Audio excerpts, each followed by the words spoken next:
almost over the hump. Brett and I are going to get you there next 3 hours, we promise. I know Brett's happy.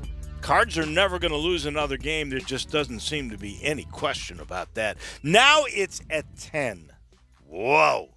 He said they would win, what was it, 27 in a row? 29. 29 in a row?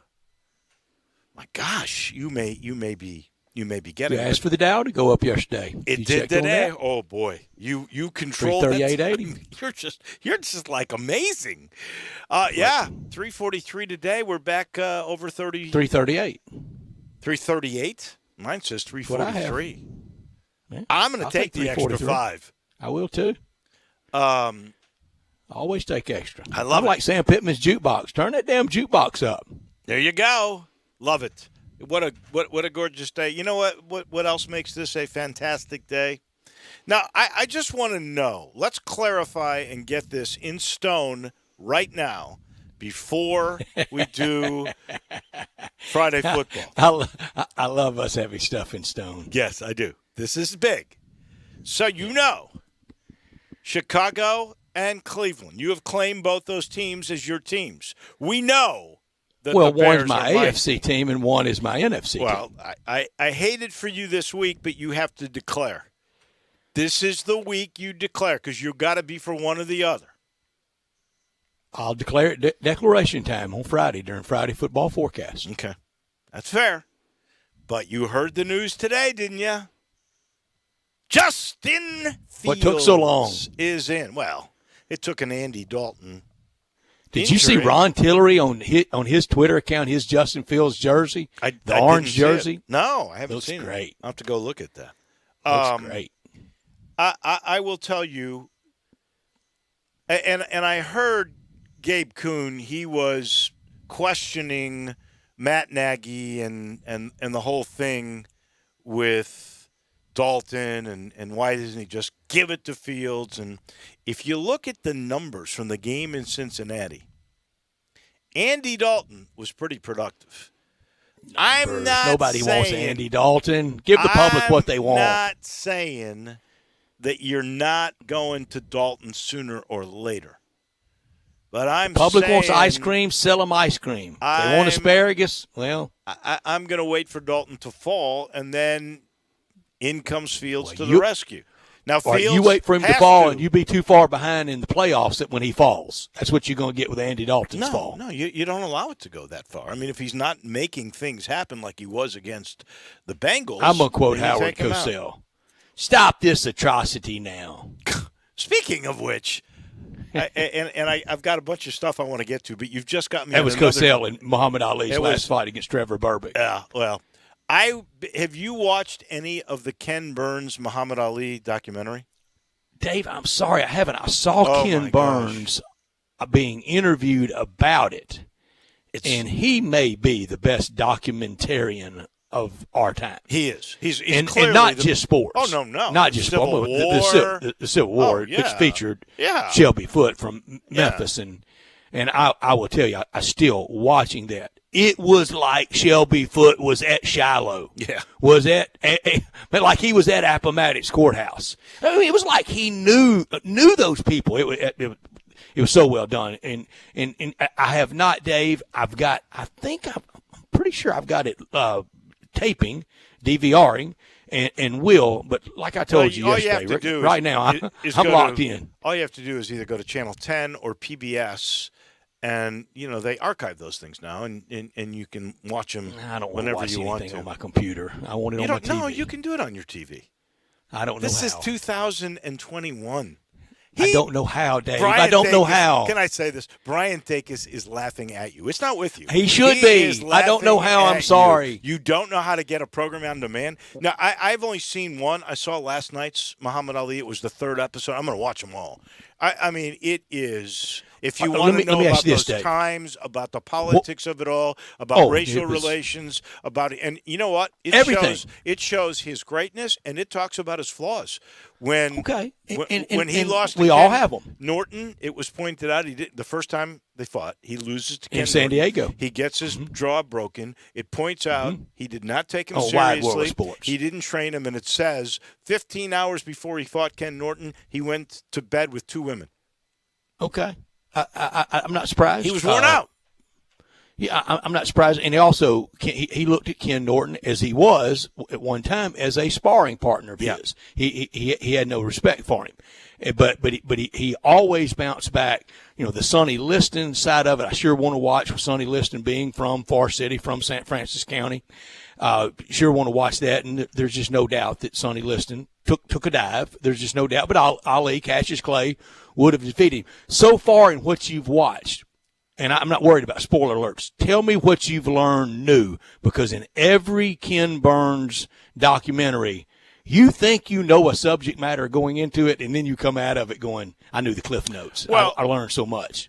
You know, I didn't realize that he had, when he built that thing in Pennsylvania, his basically Workout his training center. conclave, that he built quarters for absolutely everybody. And I had thought he had totally become estranged from both of his parents after he had changed his name. But they were there, and his mother and his wife were doing all the cooking. And his father was his brother was one of his sparring partners.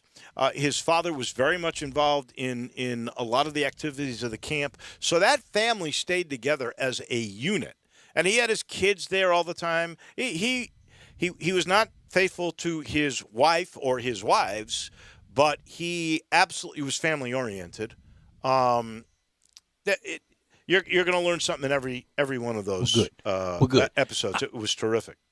Dave, really was. I would say, and there were so many lists at the end of the 20th century, and either Ali or Michael Jordan or Babe Ruth, 1, 2, 3, 3, 2, 1, whatever. They were at the top of all those lists, and that's almost unarguable. I think Jack Nicklaus had a great argument to be right in that mix, but anyway, I'm not relitigating that. I know John Lennon had a very controversial quote at one time, right? And I'm not going there, but there was a time that John, Paul, George, and Ringo and Muhammad Ali, those names were known in every corner of this universe. The only guy that you're missing from that list that I would put in is Pelé. Maybe not as well known. I didn't know who Pelé was until the NASL. Well, I knew of him because he was magic all over the world. And he was so magical, I didn't know about him until he was on the cover of Sports Illustrated. Well, signing with the Cosmos. I know that you're absolutely up on many, many things, but you apparently were not up on World Cup soccer, which is the world sport. I'm not. And I won't be. He was incredibly he could go nowhere in the world except in the United States and not totally be recognized. He was as big as Ali. Elvis in the was rest in that of the league. World. Oh, sure. No question. Elvis was in that Elvis league. was probably the forerunner to it. But when Muhammad Ali, when he was on Wide World of Sports, when he was on TV, any fight, almost anything, it drew people in. It drew a lot of animus, and it drew a lot of rancor, but he had a lot of fans. Dave, I will say this. I can't wait to hear how they treat the trilogy, the 3 fights with Joe Frazier. Well, I watched 2 of them last night. All right, how Ali treated him and talked about him, even though it was shtick, it was promotion. No. I the last one, and this is in last. You could not get away with episode. that today. You could not get away with belittling another human like that, do you because know what he did? It's classic bullying. It's classic. The racial connotation as well. You could not talk to another human like that. Well, Muhammad Ali. This was interesting. One of Ali's friends, who I guess is a psychologist as well, said that, remember he beat the heck out of Ernie Terrell because Ernie Terrell wouldn't call him Muhammad Ali. He kept calling him Cassius Clay. What's my name? And he beat him. Yeah. He beat him. He pulverized him. He did. He could do that. This guy said that the reason he was so mean to Joe Frazier was because Ali was only mean to people that he was literally scared of. He felt that there was a fear factor, and that played Wow. into the meanness. You're a tough cat if Muhammad Ali's scared of you. Yeah, well, he was wow. a tough cat, and you know what set him off. I'm glad We've you had Joe brought that up. Frazier in this Family Leisure Studios on these airwaves interviewing him one time, and he let a really bad word slip. Well, he let a really bad one. Joe Frazier went off on a Wild World of Sports with Ali and Cosell all there. Seminole TV mom. When he called him ignorant. That is what set Joe Frazier off. And that was not, as you can hear Ali say, this is not being staged. Joe Frazier is really upset. And he was mad, and that was for real. And have they covered how Ali got his showmanship? Because we know. Have they covered from the world of wrestling his tribute to Gorgeous George? Have they covered that? They like I say, I watched 3 of it's either 4 or 5. I can't wait to watch episodes, and I've only watched. That'll be the 3rd. next summer. Let me give you one more thing, and normally we do this on what we've learned, but I'm just so excited about this because I just learned it, and I think you're going to be really smiling about this. So the Ryder Cup is on Friday, correct? First round. The opening ceremony that will take place at Whistling Straits has been produced or is being produced by a lady and gentleman named Cindy and Kevin Brewer. No, because I checked, relation to our own general sales manager, Mike Brewer here, but he loves golf. This company of Cindy and Kevin Brewer is called Leo Events, and it is a Memphis company. Whoa. Memphians are producing the opening ceremonies to the Ryder Cup on Friday. How about that? I'm ready for Ryder Cup. I think this is a great sports week. I've got the week off with Ole Miss. I'm looking forward to watching college football, going to college football, keeping up with the Ryder Cup, all the baseball, all the NFL. It's all building to the big crescendo for baseball. But right now, the NFL, it's back. And FanDuel Sportsbook wants you to get the most out of every play. That's why they're giving everyone a $10 risk-free bet every week. Thursday night is the great opportunity to give it a try. All you have to do is bet a same-game parlay bet with 3 legs or more.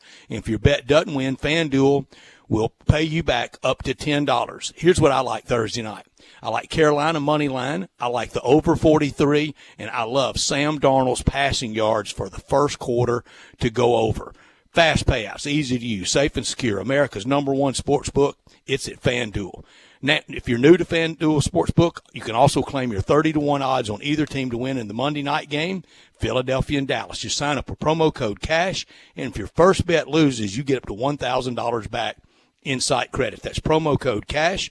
Must be 21 or older and present in Tennessee. Refund issued as non-withdrawable site credit that expires in 7 days. Max refund $10. Restrictions apply. See terms at sportsbook.fanduel.com. Same game parlay available for multiple sports in all states on mobile or the web. Gambling problem? Call the Tennessee Red Line at 1-800-889-9789. This hour of our show brought to you every day by the one and only Lexus dealership in town, and that's at 2600 Ridgeway and online at lexusofmemphis.com. They are Lexus of Memphis. Great offers on all 2021 models and always special leasing options. 2022s, they're starting to arrive. Drive in luxury and confidence knowing that every new Lexus comes with complimentary first and second maintenance services. Stop by today at Lexus of Memphis, the one and only Lexus dealership in Memphis at 2600 Ridgeway, and put yourself in the driver's seat of the all-new 2021 flagship LS500, and you'll be looking and you'll be driving in style. When you purchase a Lexus, you get top-of-the-line engineering and design. Online at lexusofmemphis.com, 901-362-8833. Experience amazing. Experience amazing at Lexus of Memphis. Top story of the day. Well, I think it has to be what St. Louis is doing in the National League Central. They've now won 10 games in a row. So 2 weeks ago, they looked like they were going to have the same postseason fate as the Chicago Cubs. Just not looking very good. Another year, who knew what was going to happen in the front office? You knew Yachty was coming back for a victory tour next year, but it was probably going to just be sort of ceremonial. And here they are, 2 weeks later, win 10 in a row, They are 12 games over 500. Their lead for the wild card position is 4 games with 12 games remaining. It would be a catastrophic fall if they were not to make the playoffs. And they're not going to do that. They're going to make the playoffs. It has been an unreal turnaround, and I certainly did not see it coming. I don't think anybody, not even the guy who said they'd win 29 in a row, really saw that coming. And it's a phenomenal baseball story. These are the kinds of things that make the game great. Somebody gets hot like this every year. The Cardinals have a way of playing their best ball down the stretch of the year. The Cardinals' playoff odds bottomed out at 1.3% on August 8th. Wow. And we're at just 5% less than 2 weeks ago entering this 10-game win streak. This all from ESPN Stats and Information. Yeah. After Tuesday's win, coupled with the Reds' loss, St. Louis now has an 89% chance to make the playoffs, according to Fangraphs. All kidding aside. 2 weeks ago, hold on, give me that number again. 2 weeks ago, their percentage of making the playoffs was 5%, and now it's 85% in 2 weeks. I don't think 89. 89. Yeah. Have we ever, seriously? Well, that year the Rockies won 21 out of 22. It had to be a big flip. But there's somebody that pulls this every year that kind of comes out of nowhere. That's all kidding aside. 85% flip, though, all the 29 weeks? In a row stuff. You know I'm kidding. All the joshing aside. Who's calling St. Louis hotels right now and booking divisional series rooms, much less NLCS, much less World Series rooms? We will know next year. Has this been just glossing over, salving over, kicking the can decisions that would have been made with a team that finished 75 and 87, and what should have been done would have gotten done? Or is this kicking the can and everybody kind of lying to themselves and going, oh, yeah, this is what we expected all year? I mean, did you really expect this from Sosa at shortstop, from Garcia as the relief guy? And did you really expect Nolan Arenado to only be around 255 batting average? Now, his RBI and home run numbers are pretty good. Did you expect Tyler O'Neill to play this kind of defense? Never mind his O. What about that? If the ball's in the air, the Cardinals' outfield is going to catch. If it stays in the air, they're going to catch it. Unless it leaves the ballpark, they're going to run it down. And how much of it is a product of a terrible division? A terrible division and the unbalanced schedule, Dave. I'm going to defend the Mets here. The Cardinals every year, they know they're playing Kansas City, for 9 games? Is that right? Yeah. You know who the Mets know they're playing every year? Yeah, the Yankees. Yeah, the Yankees. The unbalanced schedule, I can't stand all these wild cards. And the Reds fans are really salty. Boy, Reds fans, y'all really wanted that zany wild card too, didn't you? They're really salty over it. Hey, Reds fans, Big Red Machine was great. The anomaly win in 90 after the favorite son got ran out of town and barred from baseball was great. Y'all need to be a whole lot less salty. You really do, because you hadn't won Jack in a long time. My top story, we all crowned the Padres last year based on a 60-game schedule. They're done for 2021, and JC, whatever it is, Tingler will be out. A 500 team, but unlike another 500 team, they didn't go crazy at trade deadline. The Mets did. The Mets once again sacrificed at the trade deadline and trying to get it all now instead of being patient, and they'll be right back in this same spot next year because of it. Not top story of the day. Well, this actually happened late yesterday, or at least the news broke, of the passing of Eldridge Pete Mitchell. And I will tell you that I never really had the chance to get to know Pete Mitchell, but I wish I had. What a gentleman he was, who passed away at the age of 87. What a life well lived. If you don't know who Pete Mitchell is, in 1970, thanks to Billy Murphy, he became the first black assistant football coach at the University of Memphis, then Memphis State. He stayed there through 2 other coaches, both Fred Pancoast and Richard Williamson, and was there until 1975. He'd been involved in athletics his whole life. He was the assistant athletic director of what was then the public school systems, the MIAA. But in 75, when he got through with football as the college coach, He decided he was going to go into business and became an incredibly successful businessman in both insurance and real estate. What a life well lived, and a pioneer. Pete Mitchell, who passed away again a couple of days ago at the age of 87. Dave, I'm with you. I'm sorry I did not know that story, and I knew most of the first in and around that era, and it was trailblazing. It was something to see. It was historic. It was a lot of things. The first black football player I remember Memphis State. I'm not saying he was the first one. I think there were people that preceded him, but to go to a game and see Gerald Tinker, who ran on the '72 Olympic team in Munich. Now, he transferred out, I think, to Kent State, and finished up there with Nick Saban and Jack Lambert and Gary Pinkel and that crew. And then we went back to a preseason game. He was with the Falcons, and he was kick returner. And we went back just to see Gerald Tinker play. But I'm sorry, I'm with you. I didn't know about Pete Mitchell, but it sounded like a very, very decorated life. My not top story, I don't know why everybody is so surprised that Brooks Koepka may not be Captain America. Jim Gallagher said it to us on Monday, what I think a lot of people were thinking, and now it's out there. There's a lot of these guys that really don't want to be there this week. Maybe not a lot, but a few. Maybe it doesn't do for them what it does for others. And why are we surprised by it? It is the most individual sport out there. Yeah, they played team in high school for teams, but to win a stroke, a medal event, it was all you. And they were thrown together, a lot of them in colleges, but they're basically one-man bands. Their team, it's their nutritionist, it's their workout guy, it's their psychological guy, it's their caddy. They're not used to other players depending on them. And then 1 week a year at President's Cup and Ryder Cup, we want them to be, we are family. We want them to be the 79 Pirates.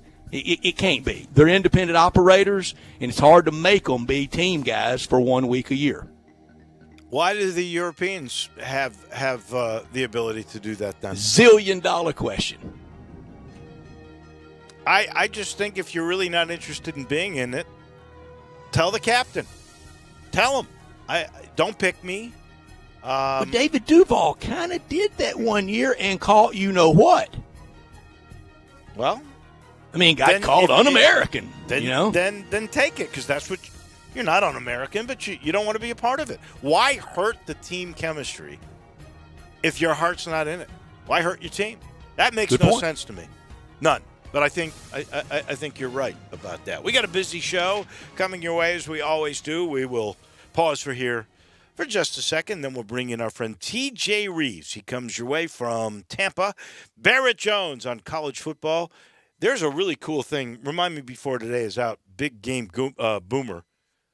What is it? Is he a guy that is an Oklahoma grad who just has this? He's got a lot of time. We had him on back in the summer when you were away. He loves college football. I love how people get mad at people not wanting to be a teammate once every year in a golf contest, and how people get mad at his list. But he's got a list out today. Yeah. Running backs. Yeah. He's got Memphis way up there. Yeah. Now, I think one thing he missed.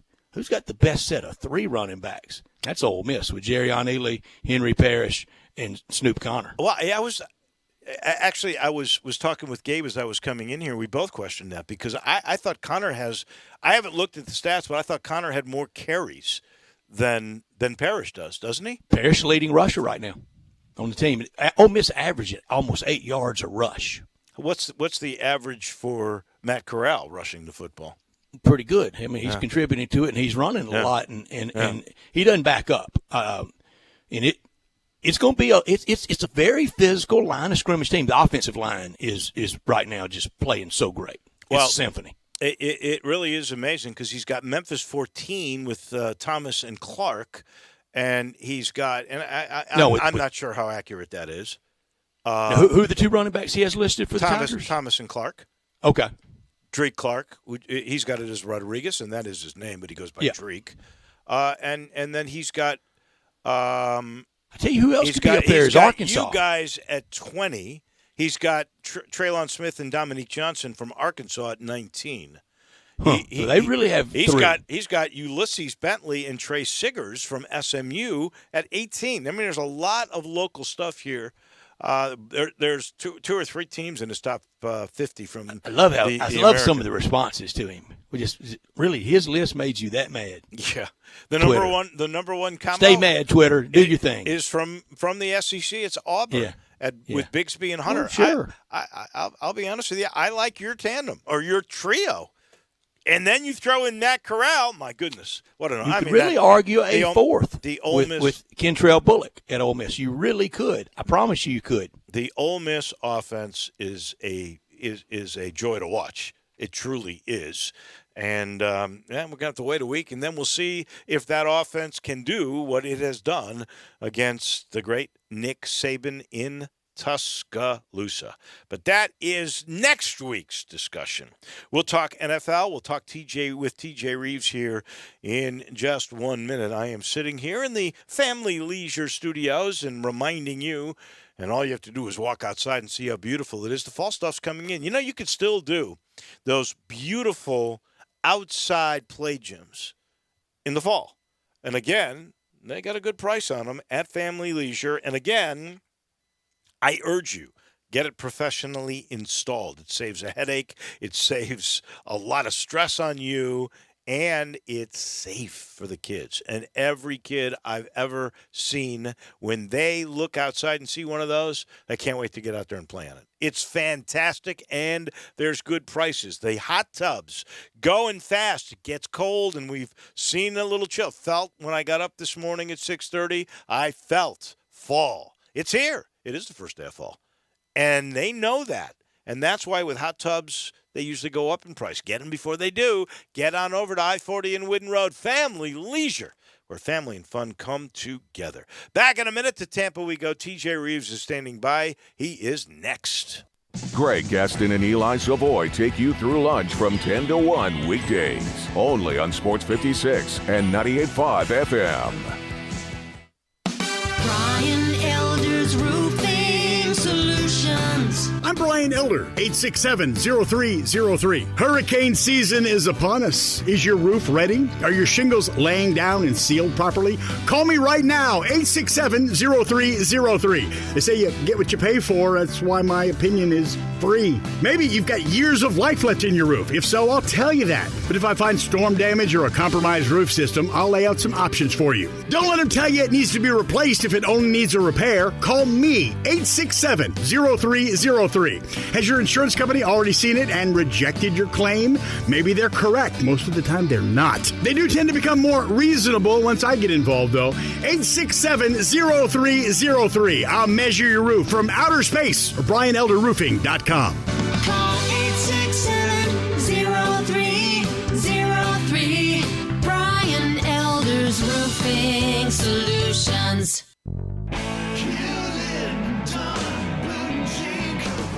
Hewlett & Dunn Boot and Clothing Company, we have it all. From handmade Amish leather belts, fine and casual clothing, boots, casual boots, work boots, fancy boots, and even safety-toed boots. Lots of cowboy hats to choose from, even Nebo lights, Orco hard coolers, good-looking duck head dress shirts, duck head caps, shorts, and pants. Tons of jeans from Ariat, Wrangler, Devil Dog, and Kimes Ranch jeans. At Hewlett & Dunn, we have a great selection of Old South t-shirts and caps. Fine clothing from dress to casual to Sunday best. Enjoy choosing from UFO's orthopedic-approved shoes. Hewlett & Dunn Boot and Clothing Company. Boots of every size, every color, every skin. Great quality Western, work, and safety toe boots. Hewlett & Dunn Boots and Clothing Company. 111 North Center Street, Collierville. Hewlett & Dunn. Hewlett & Dunn, serving you and your family since 1961. No one outfits golfers better than Edwin Watts Golf Shops. We've been fitting golfers since 1968. Utilizing cutting-edge fitting technology, we'll analyze your swing and our Foresight launch monitors and fit you with the perfect club, pair of shoes, the latest golf apparel, golf balls, bags, and more. So come by today for your complete custom fitting. Edwin Watts Golf Shops, home of the 90-day 100% satisfaction guarantee. Hey, if you're hungry for great Mexican food for breakfast, lunch, or dinner, got it. La Guadalupana. Guadalupana. Choose from tacos, burritos, enchiladas, sizzling shrimp, beef, or chicken fajitas, and even a Cuban sandwich filled with Mexican sauces, chicken, ham, steak, jalapenos, avocado, and more. How about super nachos topped with melted cheese, beans, sour cream, guacamole, tomato, and jalapenos? All great with nice cold beer, domestic and imported. Good prices, generous portions, great service at 2 locations, Summer Avenue and Cordova Road. La Guadalupana. Are you ready to trade up to a Kia sales event and get our best deal of the year? Well, we got it Kia on Covington Pike. So get ready and take your pick from 2022 Kia Soul, 2021 Kia Forte, and 2021 Kia Rio. We got them all at just $248 a month. Yeah, you heard me right, Mid-South. Soul, Forte, Rio, 3 is your charm, and take your pick. Just $248 a month. Plus, with every new Gossett Kia, you'll find peace of mind with Kia's 10-year, 100,000-mile powertrain limited warranty. So trade up and get top dollar at Gossett Kia, 1900 Covington Pike, or shop 24/7 at KiaCovingtonPike.com. Ask for Bobby J. He'll put you in a new Kia today. If you want it, we got it at Gossett Motor Cars. 72 months at 2.9 APR, $29.99 down. Sold in 716,174. MSRP $20,500. Forte ME 402,825. MSRP $20,055. Rio ME 427,894. MSRP $19,755. Includes all rebates and incentives. PF $695. Must finance through Kia on low APR. Excludes tax title and license with approved credit. See dealer for complete details. Offer valid through 8/31/2021. Dealer stock only. Now,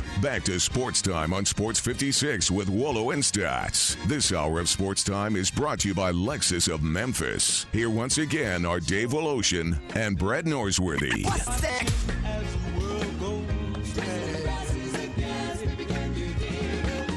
We welcome you right back in.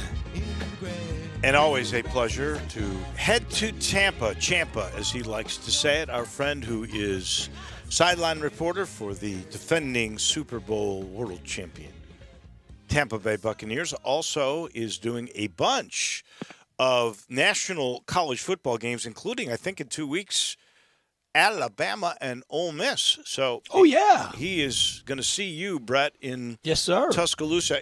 I'll be the one with the mask on, TJ. And I know we talk usually NFL with you, but the board of the college football playoffs committee actually met on today. They have decided to delay the vote on a proposed 12-team format that was supposed to happen next week. They've delayed it, but they certainly haven't tabled it. Jack Swarbrick, who's on that committee, the Notre Dame president, basically said there is still a lot of support for a 12-team playoff. If not, there's an 8-team playoff that has been as a compromise that has been brought forth. But that, and they were going to all meet in person, and I'm not sure why, but now they're going to meet in Zoom, and they're going to delay it. But it doesn't mean it's the end of it. So let me ask you what you think, TJ, is the significance of that delay.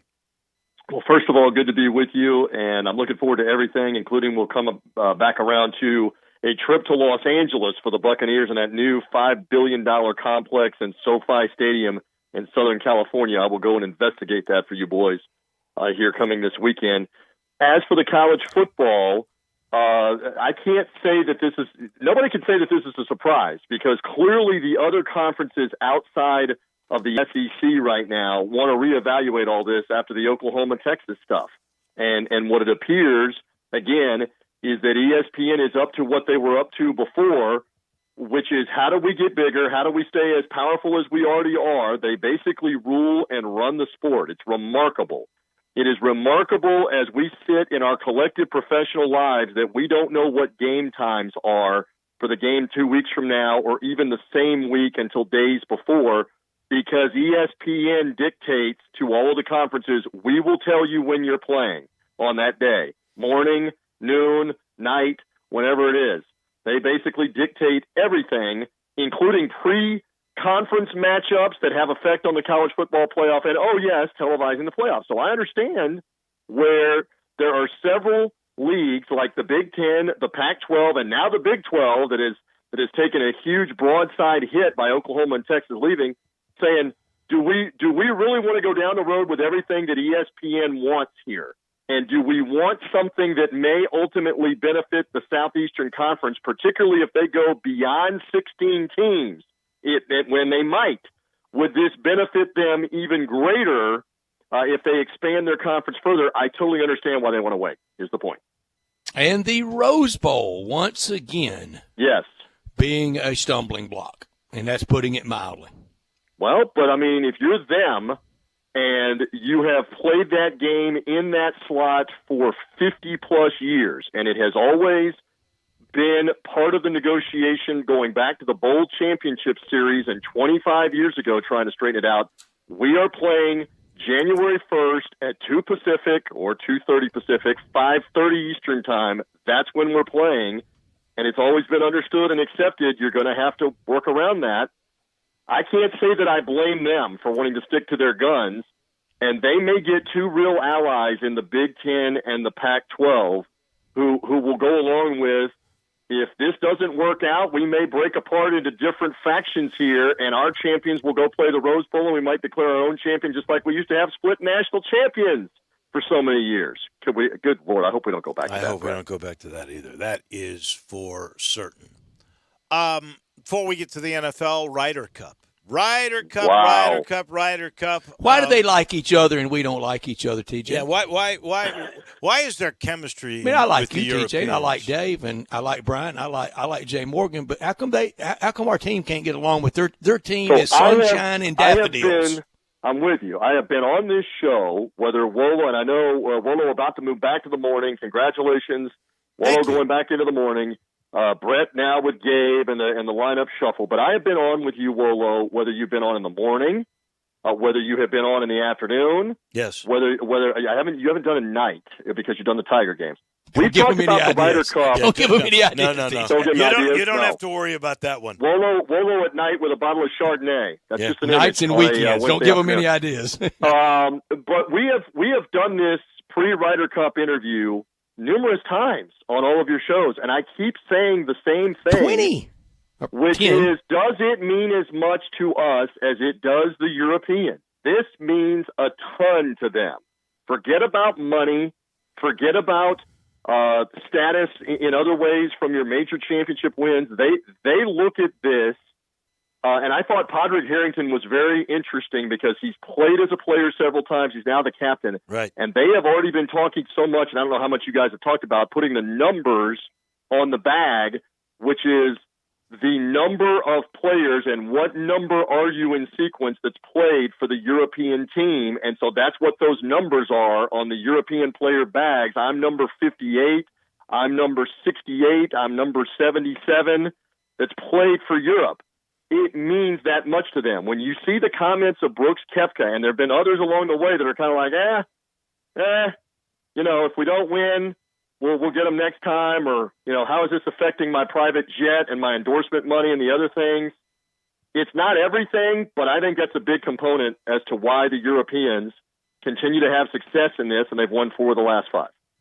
So you think it's more that the Americans have made so much money, are fat cats, they Selfish don't slobs, really ugly Americans, that they don't really need this, and the Europeans get credibility out of this. Yes, and I think you go back to Paul Azinger, okay? And Azinger lives here in this region, and he will be on the call for this at Whistling Straits. And Azinger, by the way, it brought the heat on Brooks Koepka, basically saying he shouldn't be here. I'm paraphrasing. He shouldn't be here if he's ho-hum about this, because Azinger is the one, after we had lost this thing like 3 or 4 times in a row, including him having played at the end of his career, who said, we have got to totally junk what we've been doing. I need more captain's picks, and I'm going to go at this from the Navy SEALs approach and a different military type approach of putting guys in pods with the same personalities. And you're with that guy in terms of the housing, in terms of practice rounds and everything for the whole week. You're around that personality, you're around that person. And he really developed something that worked in 2008, and we won it. Right. And then disastrously, the PGA of America went to Tom Watson, I believe, as the captain the next go around for 2012. But he went. He went away from all of it. Yeah, but he didn't do all of it 10 years ago, and they fell apart. He had been successful another time as a captain. Yeah, he won in '93 at the Belfry. Right, and that was the reason why they went with him. I thought it was a little later that he was captain, but remember the ugly, ugly split with Tom Watson and Phil Mickelson. Well, I mean, it was words exchanged. They were sitting there at the news conference, and there was more than one person, and Mickelson may have been the main voice, saying, I don't understand why we undid all the things that worked 4 years ago. Right. I don't get They it. ripped Tom Watson to his face. Well, he undermined the team, I thought. I did not think that was a good look. And you could tell that it was a fractured team, and I hate to say it, but it was like a palace coup, and the main guy was Phil. And one more thing, because I know you want to move on. This is a different event now over the course of the last 30 years. The depth of quality players all over Europe is different. And remember, this began 50 years ago as the United States playing the UK, England, Ireland, Scotland, and Wales. They essentially were playing, and it was mainly England, Ireland, Scotland that they were playing. Now you brought Peter it out Alice was a great Europe. player for him. Right. Right, and now you broaden it throughout Europe, and the depth of players is so much, and talented players is so much changed more. It all. And there you go. Well, they had to though, because the American teams were killing pumped. Right. the UK, which is basically what that was. You threw in the other European aspect of it, the Spanish in particular. Now Sevi. you got a Norwegian with Victor Hovland. Well, That's right. You've had Germany, Belgium, Sure, Bernhard France. Langer. yeah, Bernhard Langer. I think has a pretty Belgium, good France record. have been involved. You've got all, Spain, Yeah, France obviously, hosted prominently with Ron last time. and Sergio. Yes, Did y'all know that Peter Alice once defeated Arnold Palmer in the Ryder Cup? yes. I think. I Don't did you know that. the victory party was great that night? Oh yeah. Sitting to watch this, I'm just concerned. How much does it mean to our guys? As it obviously means as much to guys like Ian Poulter and Sergio Garcia. I mean, Padraig Harrington isn't going to have to give the speeches in that room. Those guys are going to talk about what it means. Poulter and Garcia, who have slayed the Americans repeatedly for 20 years. We'll see what Made happens. them like it. I've been looking. The Americans are the favorites in this. Why is that? Because of Big favorite.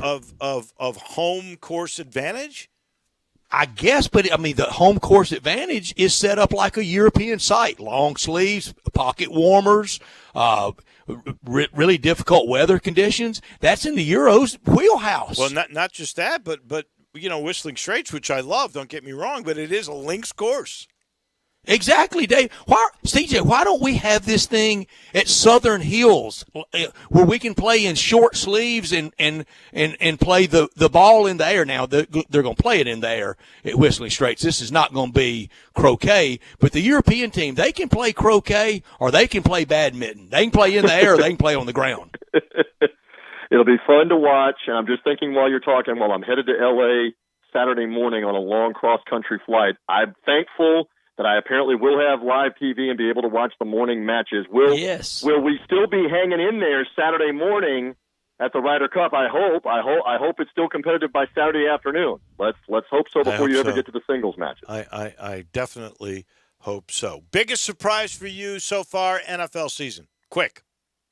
I think it's got to be Carolina off to their 2-0 start, although you question the competition. So that's a bit of a surprise right now with how well they've played. But it's early. It's early. I mean, the Raiders are 2-0 after a win at Pittsburgh. So those would be two of them. Tom Brady's 28. I know that cliche gets thrown around, but there's a lot of football. I mean, the Steelers won 11 straight games to begin the year last year and faltered badly at the end. That's rare. But even teams that have lost or maybe lost a couple of times at the beginning of the season doesn't mean that your season's over.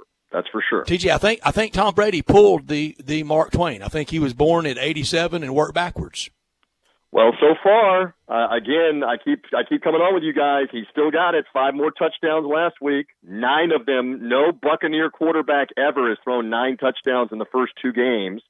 It's pretty amazing to watch at field level, and this will be a big step up in competition, especially defensively, for this team to go out and play the Rams. We'll see what that $5 billion stadium looks like. Again, I look forward to reporting back on that for Buccaneers. I can't wait to hear because I think it'll be beautiful. And you got the news that now Brady says he's going to play till he's 50. Well, that's what he hopes to. I like what Gronkowski, joking around with him on Buccaneers.com, said. What does Giselle say? That's the only thing that matters. Yeah. He said that back to Brady. What does she say about TJ, how long you ought to get your play? You ought to get this going on your Twitter account in a fun way. Who outlasts whom? TJ or Tom Brady? TJ around with the Buccaneers longer than TB12. Wait. I got to pay for college educations, potentially weddings, which Wolo has just done in the last couple of weeks. I got to outlast Tom Brady doing radio to be able to do that. Here's a good one. No doubt. You could have fun with me. You could have fun with me if that is the case. You need to do it with me and Gene. Ask Deckerhoff if he doesn't mind who hangs around longest with the Buccaneers, Deckerhoff or Brady. I don't know. Gene is still going. That one could be close. Gene is going to go for as long as he wants to go, and that may be a few more years. That is a very interesting question. And by the way, Tom Brady has never played a game in Los Angeles, by the way, in his career. Correct. Because the Chargers were always in San Diego, and when he was with New England, when the two teams were in L.A., playing again, he did not play either the Chargers or the Rams as the visiting quarterback for the Patriots. That's so this amazing. Is the first time he's played in L.A., correct. Wow. And obviously he's never played in that stadium because very few have. Amazing. And at the end of the rainbow, SoFi Stadium in February is where they play in the Super Bowl. Could it be an advanced look for the Buccaneers? We'll find out, boys. We sure shall. Don't go counting your chickens before. Thank you, TJ. They hatch. Thank you, boys, TJ. be well. Good luck to the United States of America. We're going to need more than luck. Make some putts. You boys be well. You got it. You got it. I like your advice, too. And I know this advice. We got to take a break. Back in a minute with a wrap on hour number 1 on this Wednesday edition of Sports Time. Grab a seat with Johnny Radio for Sports 56 Happy Hour. Weekdays from 1 to 3 on Sports 56 and 98.5 FM. For years, I have talked to you about James Davis, the finest men's store in all of Memphis, the service, the selection, everything that goes with quality. And I've told you recently about the Stant Perfect Fit shirts. Well, now there's the Stant Perfect Fit pants. Absolutely amazing. Only 2 measurements fed into a computer, and all of a sudden, you've got the perfect fit pants. I'm talking everywhere. The leg, the seat, the bottom, all made to fit your body absolutely perfectly. And there's 80 different fabrics to choose from. You will find the right look, the right fit, almost instantaneously. They start at $162, but you will never find a better pair of pants than these at James Davis Men's Store. And the shirts are still there, and guess what? It's the only place in Memphis that you can find Stant. That's the James Davis Men's Store in the Laurelwood Shopping Center. I thought we were done with this. Hiya, Petey. Don't call me Petey. We're back, baby, doing Central Barbecue commercials. This is very exciting. Reminding everyone that there are 4 locations, all with that perfect Central Barbecue, slow-cooked Memphis-style barbecue. You know, you don't really need me for these. No, I want you for these. We're a team, you and me, telling the world about the best ribs in Memphis. Maybe the best ribs in the world, Central Barbecue ribs. See, you didn't need me to do that, and don't call Petey, Central Barbecue spots wouldn't be the same without you. I think they would. You know you love it, and there's no better barbecue than Central Barbecue. Hey, Jeff Allen, I hear that 3's a charm at Gossett Kia South Mount Moriah, so I'm ready to trade up to a Kia sales event with you, my man. That's right, Randy. 3 rides, all just $248 a month. Take your pick from a 2022 Kia Soul LX, 2021 Kia Forte LXS, or a 2021 Kia Rio LXS. Your choice, $248 a month. And Soul, longer, better warranty than Honda or Nissan. Forte, more passenger volume and thousands less than Honda Civic. And Rio, higher MPG and thousands less than Corolla, plus you'll get Kia's 10-year, 100,000-mile powertrain limited warranty program. So whether you live in Horn Lake, South Haven, Olive Branch, or Memphis, you'll be happy at Gossett Kia on Mount Moriah, 2680 Mount Moriah, or KiaMountMoriah.com. All 72 months at 2.9 APR, $29.99 down. Sold in 716, 1784, MSRP 20,500. Forte ME 402,825, MSRP 20,055. Rio ME 427,894, MSRP 19,755. Includes all rebates and incentives. Fee of $695. Must finance through Kia on low APR. Excludes tax title and license with approved credit. See dealer for complete details. Offer valid through 8/31/2021. Dealer stock only. only. Texting enrolls you into reoccurring automated text messages. Message and data rates may apply. Come on, one more rep. You got this. 10. There it is. Nice work, man. You're a beast. Thanks, man. I feel better than I have in years. And I got to tell you, taking Nugenix makes a huge difference for me. Nugenix? That's the testosterone booster with TV ads with Frank Thomas. The big hurt, right? Oh, yeah. This is a legit product. The key ingredient is Testofen, which helps boost free testosterone levels and increase lean muscle mass. Well, it's clearly working for you. Hey, are they still giving out complimentary bottles for people to try for themselves? Yeah, Nugenix is a great way to increase lean muscle and feel stronger with more energy and endurance. Man, I need to get a complimentary bottle of Nugenix. No problem. You just got to send them a text. Text TAP to 321-321 right now for your complimentary bottle of Nugenix, the #1 selling free testosterone booster at GNC. Nugenix samples are not available in stores, so text TAP to 321-321 right now. Text TAP to 321-321. That's TAP to 321-321. Barks now offers you just about everything you need for your furry family member.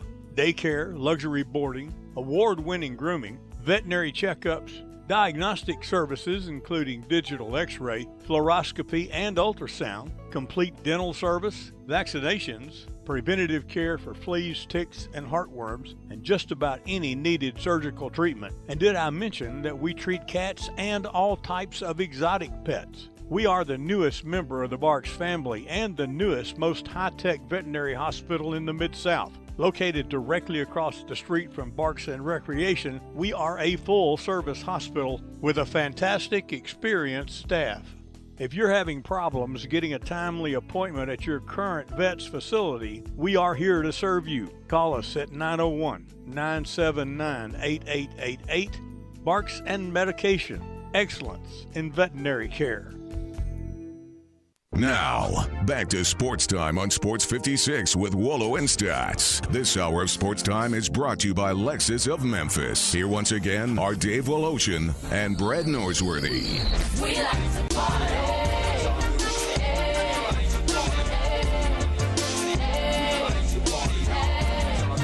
Cruising on through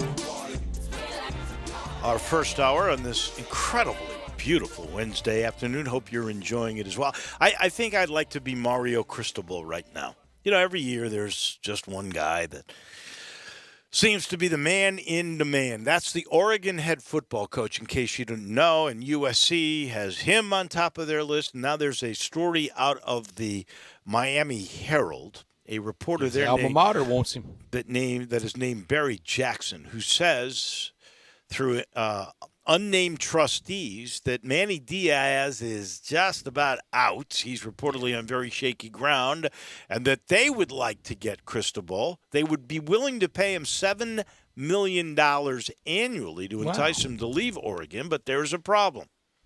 They'd have to pay a $9 million buyout to Cristobal's contract if it's before January of this year. If it's after January or of next year, $6.5 million. But I don't think Miami has got the kind of money, or at least that USC has. Nevin Shapiro still around? I don't know. I just know this. I bet they find One way or another, Mario Cristobal is going to be a wealthy guy next year. Hard to butt heads with Phil Knight at Nike. I know this. Hard to butt heads with All-Star Chevrolet because they've got the new Tahoes and the Silverados. They're in transit now to All-Star Chevrolet right off Highway 78 at Kraft Goodman Road. Call Scott, call Drew, call any member of that great team down there. You can reserve yours today. In Olive Branch, you can go down there and look at all the certified pre-owned Silverados. If you have any car or truck you want to sell, All-Star Chevy's the place. Bring your title, get a check today. It's that simple. If you still owe on it, they'll pay it off for you. Find new roads to All-Star Chevrolet. Best new or pre-owned place to shop for a new car or pre-owned car in this area. Remember, it's not Mount Moriah, it's not Collierville, it's not South Haven, it's not the Pike. It's got to be Olive Branch off Kraft Goodman Road at All-Star Chevrolet. They love sports. They love the football season. They're ready for Tiger basketball season, always ready for that at All-Star Chevrolet. Or visit their website, allstarautogroup.com. So I did look it up, and the United States Ryder Cup team is minus 200 over the Europeans. And you know what a American Ryder Cup fan I am. But if I were forced to wager on that, and you're giving me 200, I'm taking Europe. Why wouldn't you? I mean, I don't understand other than Dave, it's you Whistling are. Straits. You For are goodness you sake, are for the United States team. They've all I am played too. Whistling Straits. I'm for the United States too, but we've been almost inculcated to like a lot of these players on the European team. This isn't Paul Broadhurst or names we don't know of from the past. We follow these guys every week. We like John Rahm in Memphis. We like Rory McIlroy. We're used to cheering for these Victor teams. Hovland, that's your I love Victor Hovland. I mean, I don't have the contempt I even had for like Monty and some of them at one time. I mean, I'm for the United States, but it's not ruining my weekend if they don't win. You don't love Lee Westwood, do you? I don't know that I love him, but I don't have animus. I don't have scorn. No. Come on, we got to work up a little scorn here. We got to work up a little. Well, that's another problem. You got to work it. If you got to create it, it means it's not there. I used to just couldn't stand Ian Poulter, and then I met him at one of those pairing parties, and he gave like $20,000 to St. Jude. How could I couldn't hate him anymore? Guy. But for this week, baby, I'm not Brooks Koepka. Let me tell you, I'm USA. I'm not that flag wavy this weekend. I like waving the flag when the Marines are fighting in Fallujah. We're not betting on that one, though, I can tell you. We got to take. It's a good thing because we lost because of the leadership. We got to take a timeout. When we come back, we'll talk college football. Barrett Jones. I don't know what game he's got this week, but I guarantee it's a good one. We talk all of that in just a minute.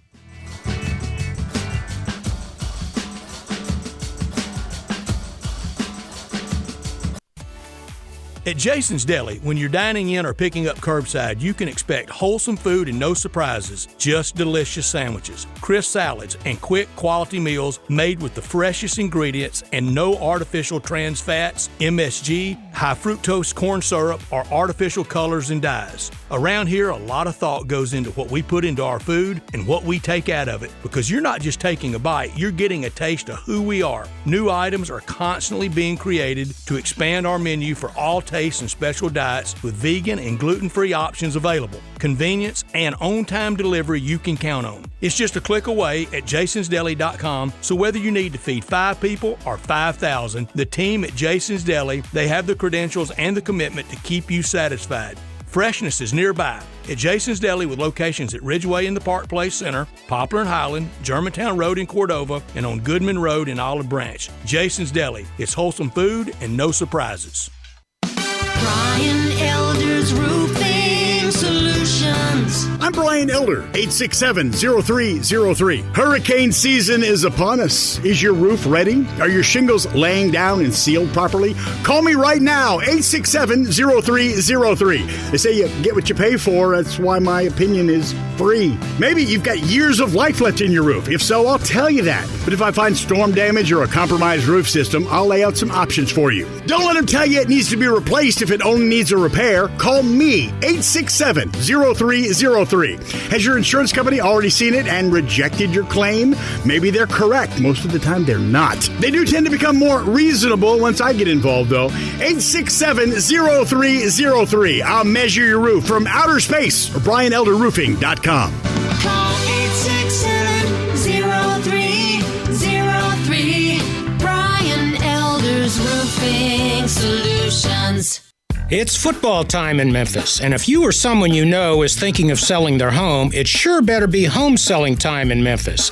And just like you may have a favorite team, favorite coach, or favorite players, you may not have a favorite real estate agent. If you don't, think about drafting me, Sheldon Rosengarten, with Mark's Bensdorf Realtors. I always tell people they need to talk to 2 to 3 real estate brokers to find out who will be the best quarterback of their home selling team. Have you heard people say that when you want the job done, call Sheldon?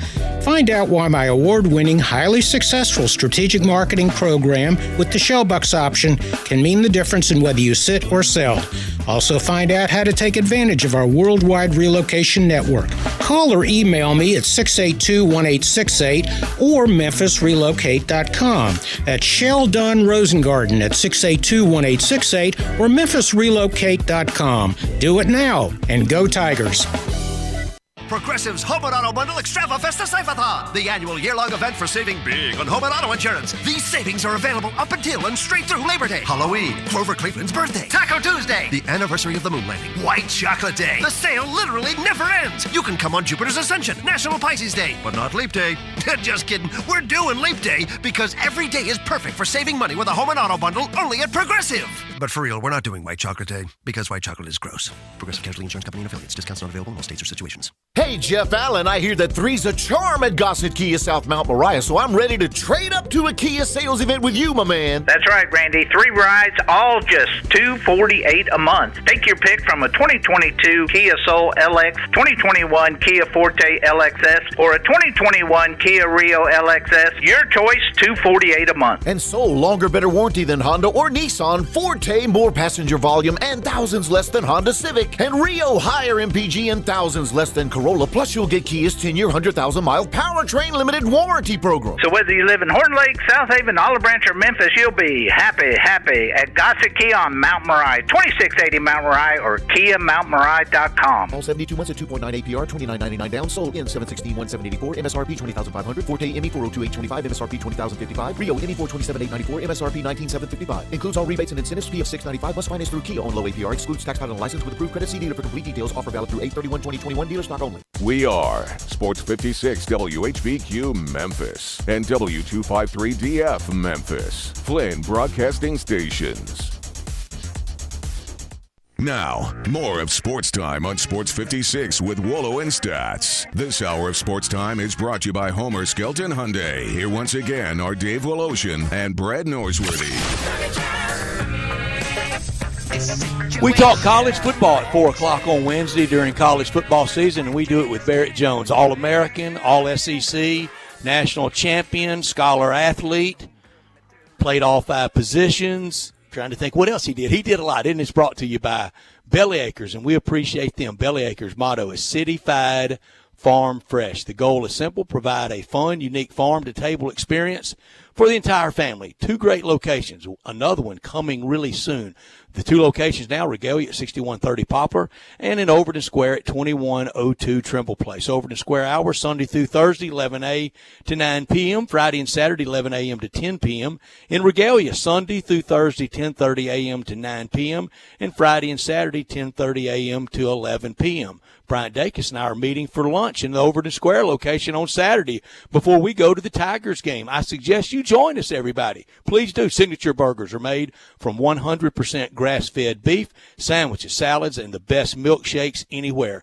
The burgers, like the Dairy or the Double Dairy, is so very good. The quality brand the Bellyacres teams developed, they've done it using grass-fed beef with creative homemade toppings in a fun farm setting right here in the city. The goal at Bellyacres, to become even more sustainable as they grow. Now in Overton Square and in Regalia, and a 3rd location coming soon. The very best quality available in Memphis. It's at Bellyacres. Burgers, shakes, and smiles at Bellyacres, and they bring you Barrett Jones every week. And Barrett Jones, I have said I think this start of the college football season is one of the best ever, and I mean it. I'm trying not to be hyperbolic about it.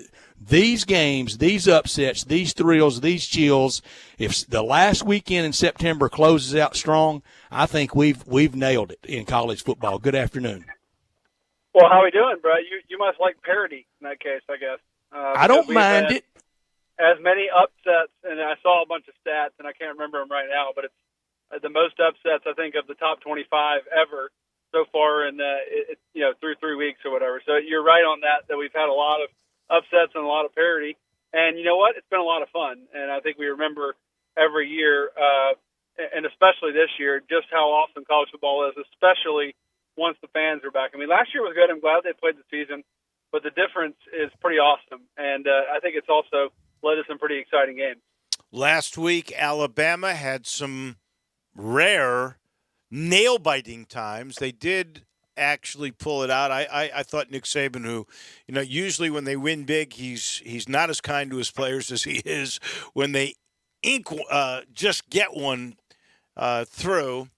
But he said that they have to win. They got to learn how to win, and they learned their lesson in this particular game. Is this just one of those where they did learn to win, or is this a warning that maybe this Alabama team is not as good as we thought, or Florida's better? What do you think? Yeah, it's a great question. I think the beginning of the game was going like a lot of people thought it was, and it was. I didn't think it would be quite that bad, but I looked up and it was 21-3 pretty quickly, and I thought, wow, okay, I guess Alabama is that good. And after that first quarter, in a lot of ways they got outplayed.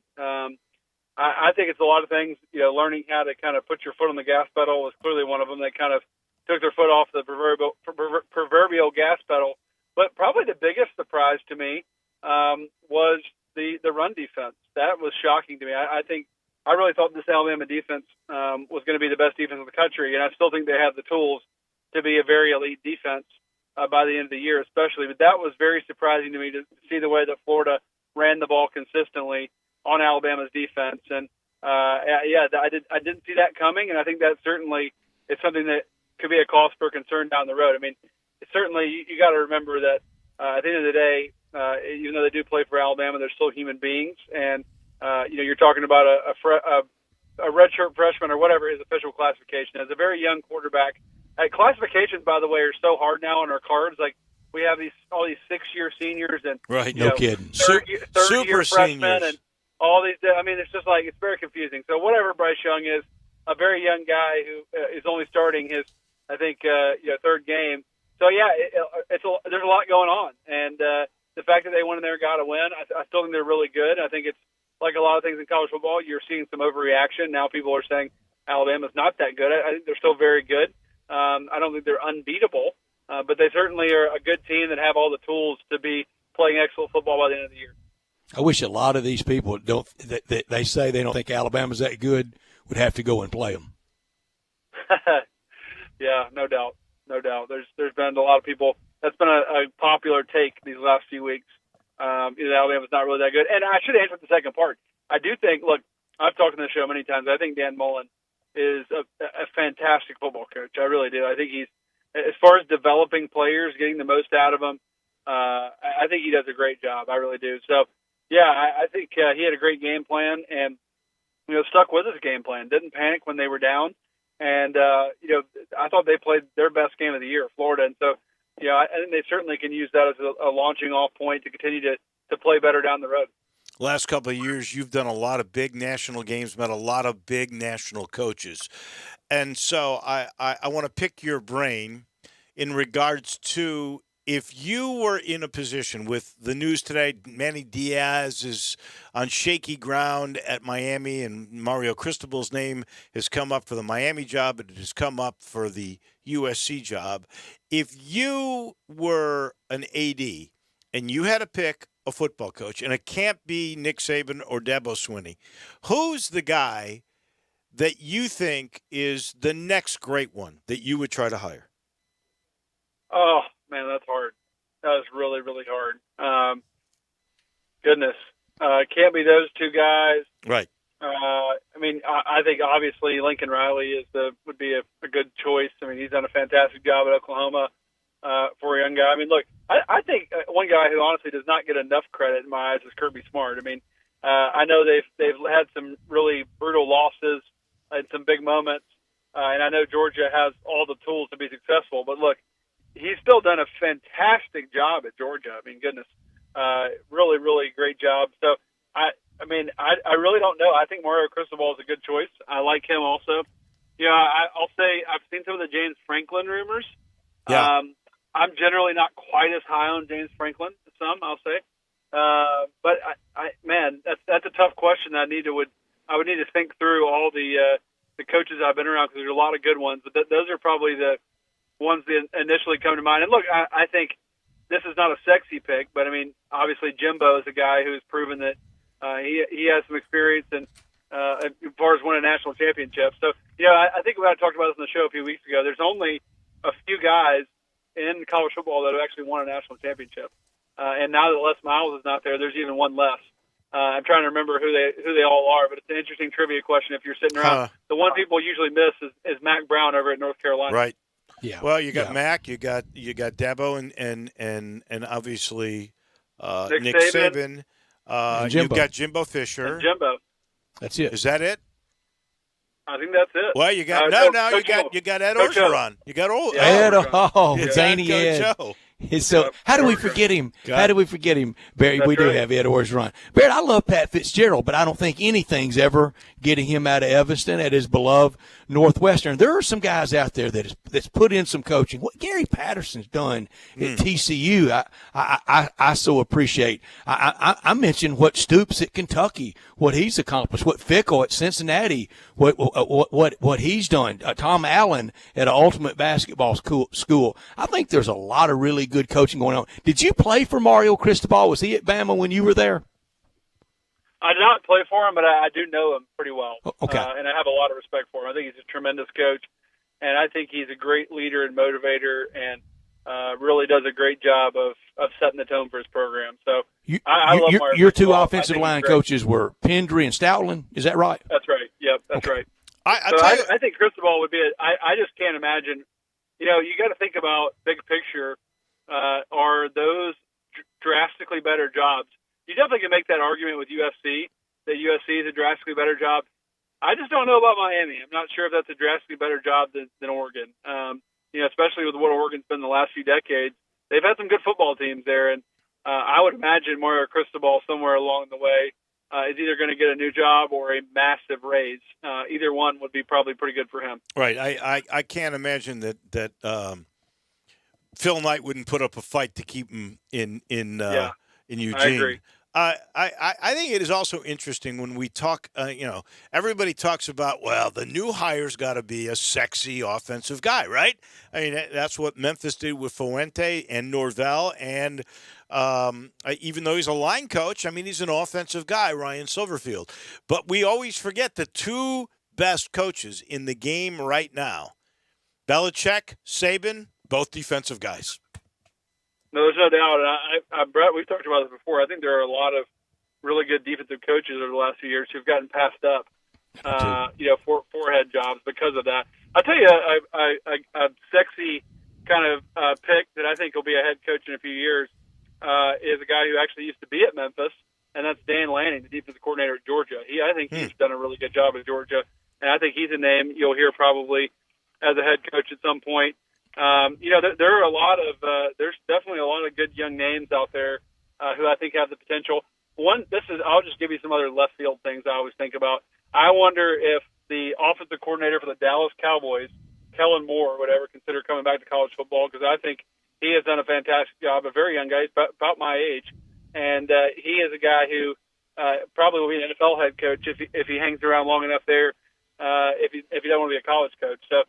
Those are some random nuggets for you to keep an eye on. Those are like long-term plays. So, maybe not this cycle, but names to keep an eye on that I think ultimately. Love it. I love those too. The one thing, though, it seems to me, you correct me if I'm wrong, but if a college guy goes to the NFL, it's very, very unoften that they end up back in the college game. Once you're in the NFL, you're in that club, and it pays well, and you don't have to recruit, and they usually stay there.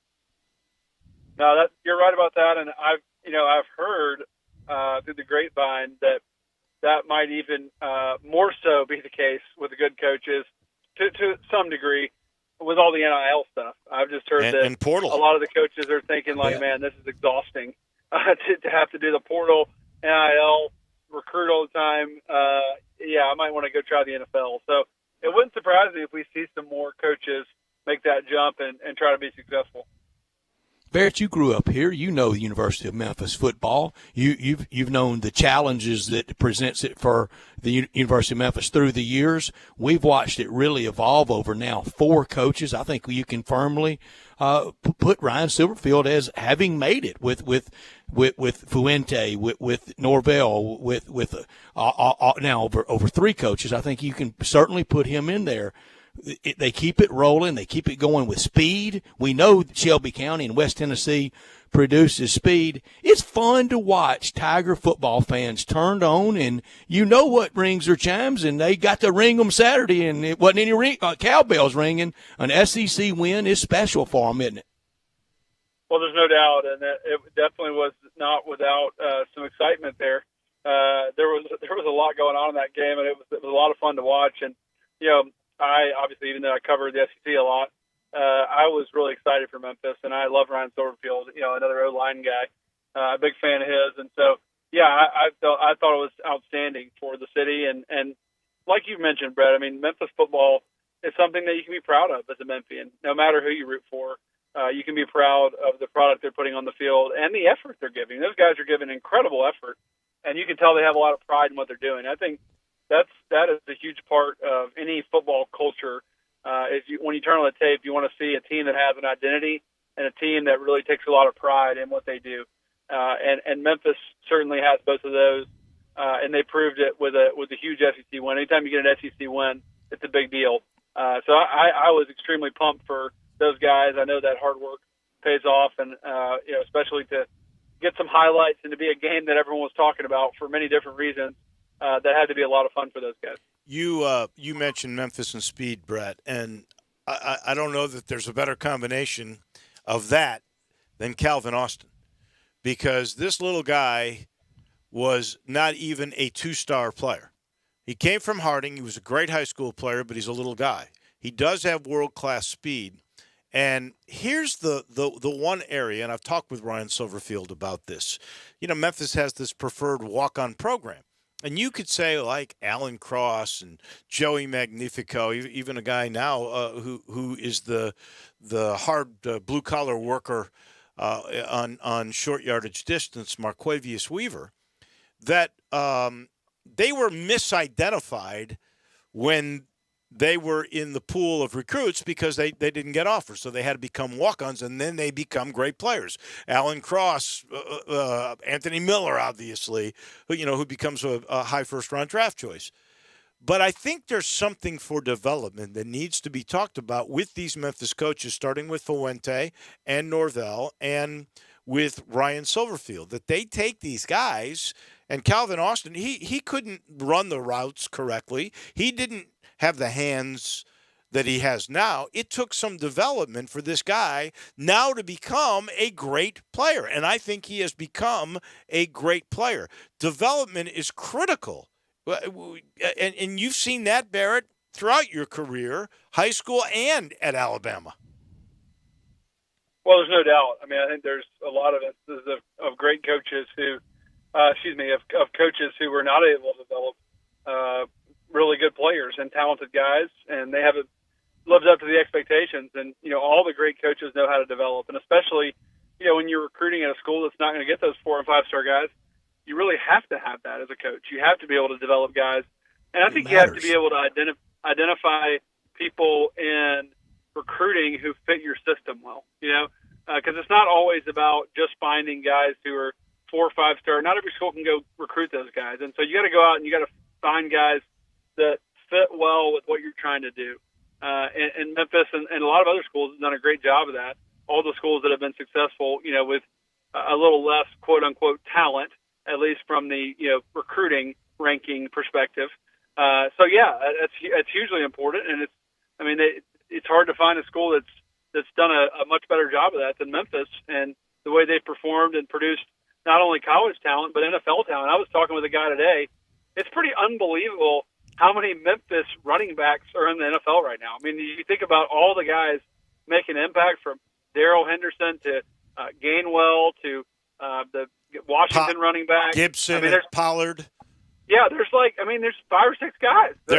There's actually 12 Memphis NFL players on rosters right now. Most of them are playing. Awesome. Yeah. Yeah. And not just a lot of them are not just on rosters either. I mean, those are impact players. Primary for their teams. So yeah. It's pretty cool. And again, it's a testament to not only the development ability, but also just the ability to envision what you want in a player and to see what other people maybe don't see, which both are really important especially when you're at a school that's not going to get to those 4- or 5-star guys as much. Barrett, you mentioned the word, the pride that you can see out of that program, the 901 pride, that means something to them. Tell us, give away the secret answer. How does Alabama on Tuesday and Wednesday during the season get so much better every year? Because they do. I mean, right? They will be a much better product 6 weeks from now than they are right now. How do they do it? Well, I think the first answer is just the way they practice. I mean, like you're mentioning, I mean, there's so much good on good. I mean, a lot of teams, when they get into the season, they just go into a mode where they're mostly doing scout team stuff. Right. And when I say good on good, I mean ones on ones and twos on two. And there's Nick Saban's philosophy is all about it's about us. It's about what we do, and we're going to continue to run our plays and get better against our first and second team defenses. And so there's just so much of that going on that you get better over time. There's not just this mentality that we're going to survive the season. We're going to continue to improve just the way they lift too during the year. It's just a different mentality, and I think more and more teams are adopting that mentality, obviously because they're seeing what Alabama's doing and the success they're having, and so they're trying to replicate and emulate what Alabama's doing. And but that's certainly so key. I think there was a mentality, maybe in the years past of you kind of do all that stuff, you hit hard in camp, and then once you get, in the season, you kind of dial it back a little bit. And the good teams in college football, they don't do that. They continue, not that they're out there tackling people, but they continue to really understand and learn how to practice and practice really fast and efficiently and get better and gel as the season continues. So on Tuesday and Wednesdays, is there actually contact with ones-on-ones? Oh, yes, absolutely. Barrett Jones against Marcel Darius. That's why Barrett's back's wrecked, didn't it, How Barrett? about this? Tuesdays, Wednesdays, and Thursdays. Wow. At Alabama. Really? I cannot believe there's not more injuries. I didn't know that. That is incredible to me. I never knew Well, that at least either. when I was there. I don't know if it's changed, but now on Tuesdays and Wednesdays, there was a lot of good on good. On Thursdays, we had, which was one of my least favorite periods of the entire week, we had a 2-minute period that was, as close. I know, maybe for the skill players it's not live, but there's not really any difference between, for the offensive linemen, between like live and not live. I mean, it's the same stuff. It's brutal. like always a halfway fight. block Brutal. guy, Brutal. That's So, all I mean, can say. we had a live 2-minute drill every Thursday against the ones, and it was absolutely brutal. I dreaded it every week. So it was, we did good on good Tuesday, Wednesday, and Thursday. Man. All right, last thing for our friend Barrett Jones. What game have you got this week? I have got Texas Tech and Texas. That'll be fun. That will be fun. You get to see Sark. That'll be fun. Well, hopefully they've learned a few things since that Arkansas game. And I honestly don't know a ton about Texas Tech. I'm just starting to research them. But I'm hoping it'll be a good game. It was a really high-scoring game last year, so maybe we'll get some fireworks. Is that in Austin or Lubbock?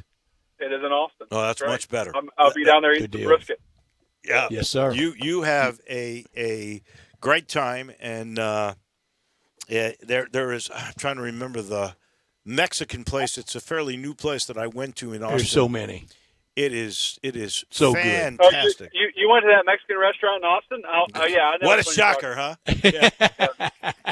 That narrows it down, doesn't it? No, Barry, Is it right next you'll to the love it. barbecue restaurant? What now? Yeah. Have you been to a Right game next to the at barbecue Austin? restaurant. Oh yeah. I have. I've been to one. Yep. Oh, good. You'll love it again. Can't wait to hear about it next week, I'll and I'm gonna try to listen to you Saturday. I'll be a hater and just say that my one experience, it's kind of a sleepy crowd. I mean, it just doesn't have that same. Yeah. It was an early game. They were just a little sleepy. I don't know. There was a lot of sitting. We'll see if they're better this time. Say hello to our buddy Craig Way, the voice of Texas, great fella, and enjoy. Will do. Thanks, guys. You got it. Thank you, Barrett. Is Barrett Jones, our friend on college football. He's brought to you by our title sponsor for this hour. You know it. It's Homer. Homer Skelton Hyundai in Olive Branch. Also, Genesis of Olive Branch right there at the corner of Highway 78, I-22, and Craft Road. That's the first exit in Mississippi. I can get there. And they're doing all this construction. Wait till they have this thing done. Like, it'll be 3 minutes.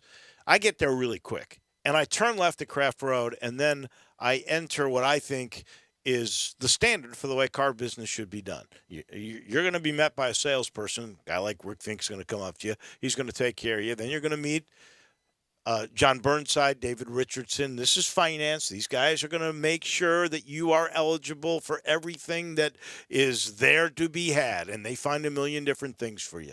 Finance is important.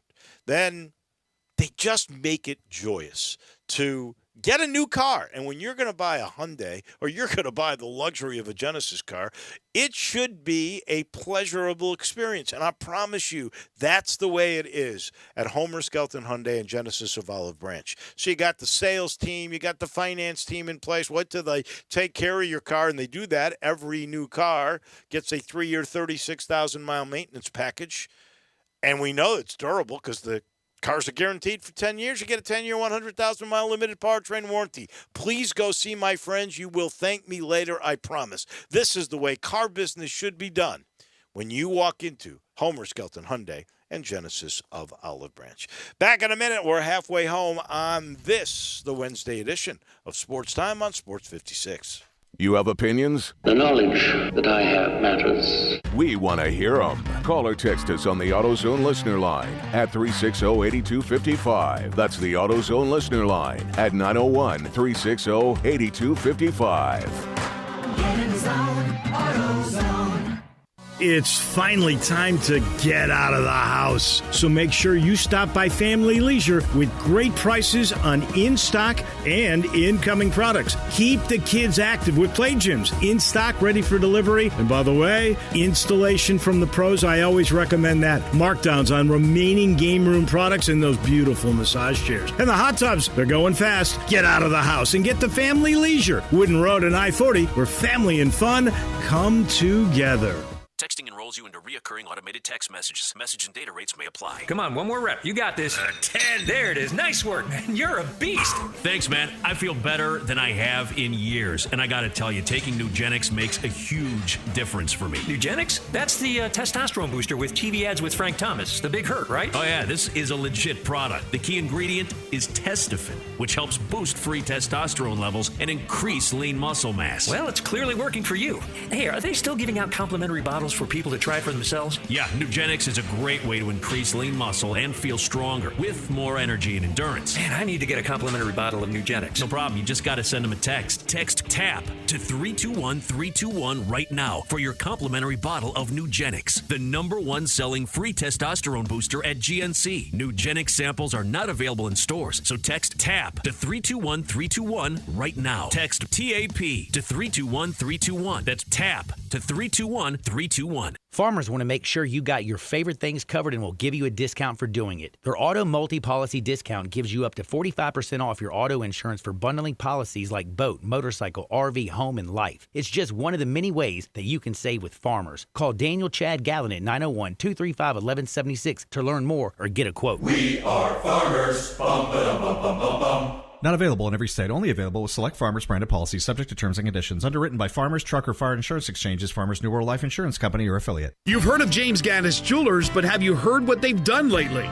Everything. A tremendous selection of diamonds and jewels, gold, silver, and much more. Lots of watches, tons of custom-made jewelry, fine gemstones, bracelets, necklaces, so many choices. Romantics will love the one-of-a-kind estate and vintage jewelry. James Gaddis has experts to help you with wedding and engagement rings, plus 2 repair experts for fine watches and jewelry. Layaway and financing available. James Gaddis Jewelers at 4900 Poplar.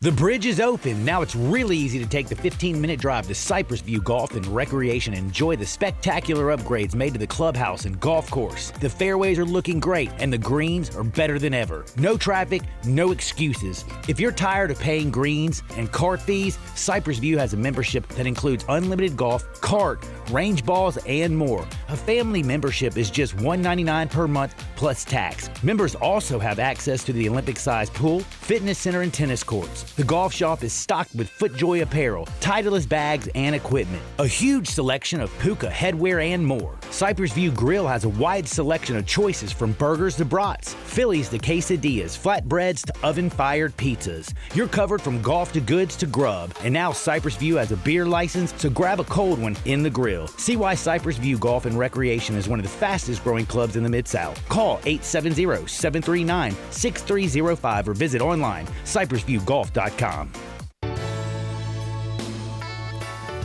Listen Sundays at 11 a.m. to join Idlewild Presbyterian Church for worship. Idlewild is a PCUSA church located in Midtown Memphis. Now, more of Sports Time on Sports 56 with Wolo and Stats. This hour of Sports Time is brought to you by Homer Skelton Hyundai. Here once again are Dave Woloshin and Brad Norsworthy.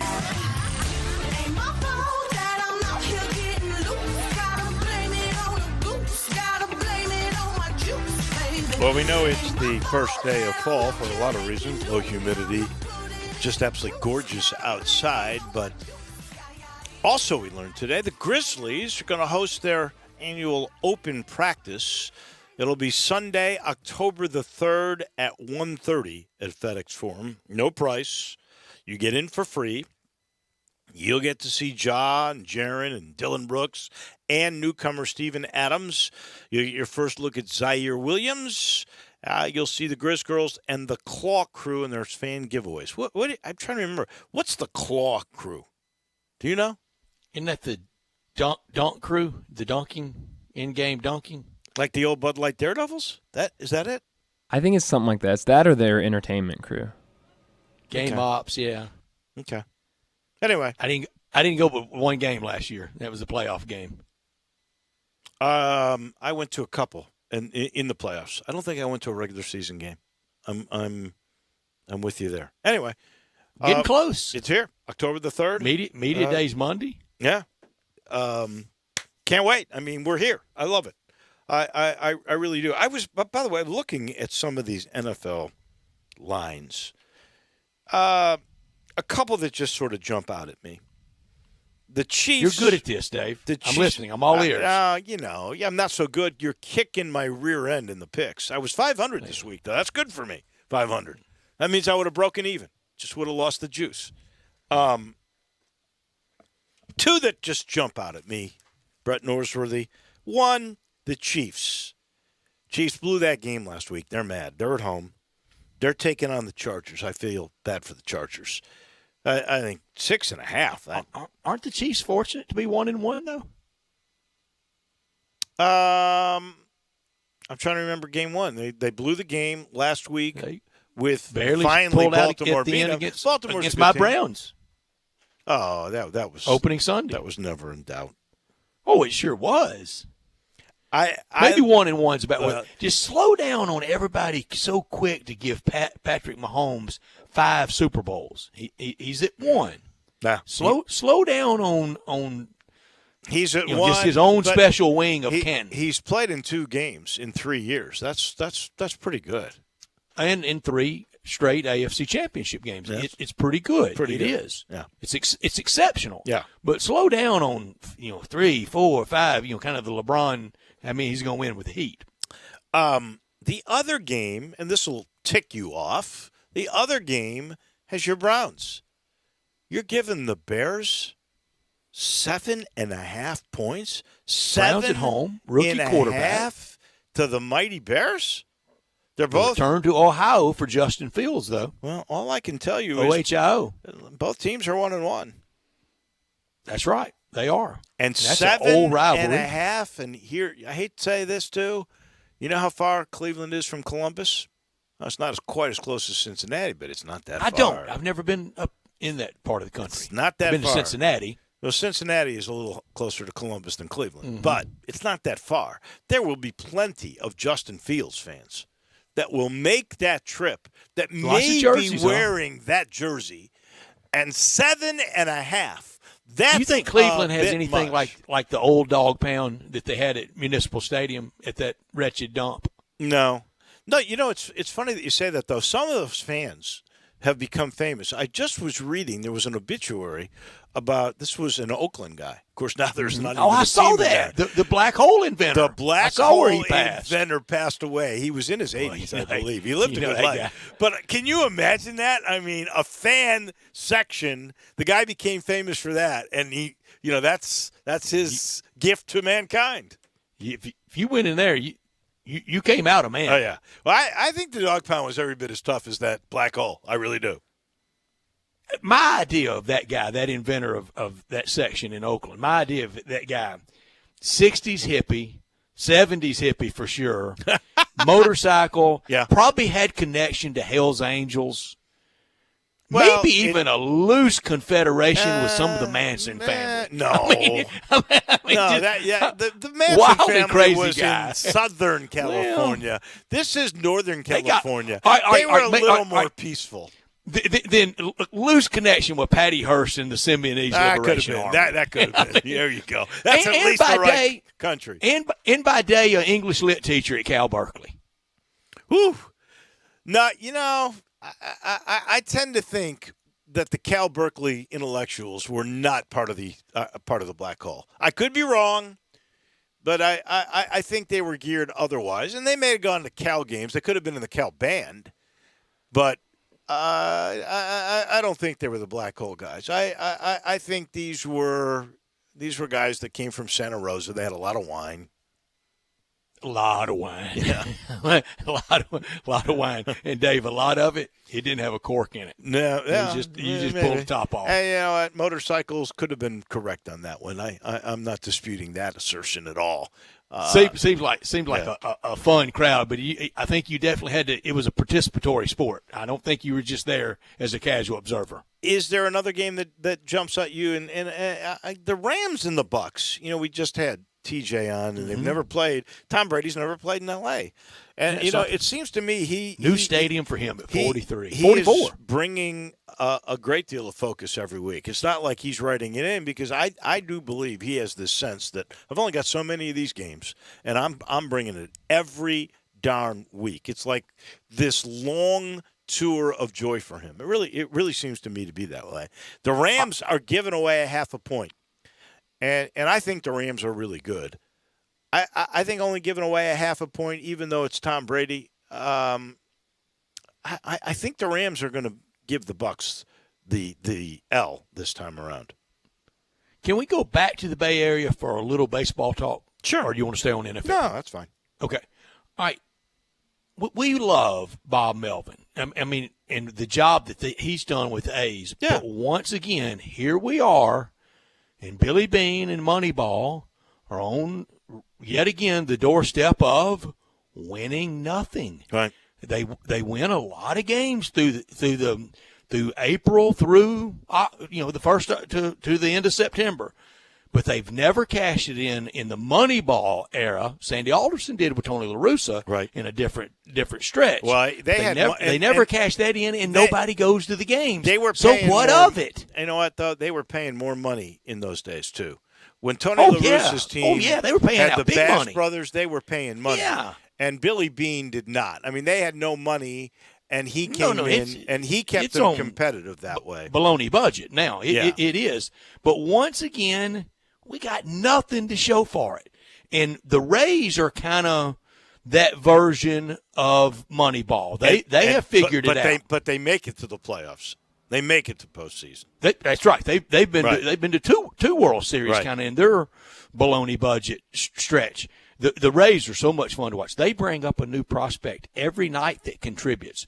Again, Brian, we saw them with Durham come through the first weekend of the AAA season this year for the Redbirds. That's the only time. I think I saw them once. I'm not trying to be an expert on the Durham Bulls, but you knew that they had a different look about them. They separated themselves.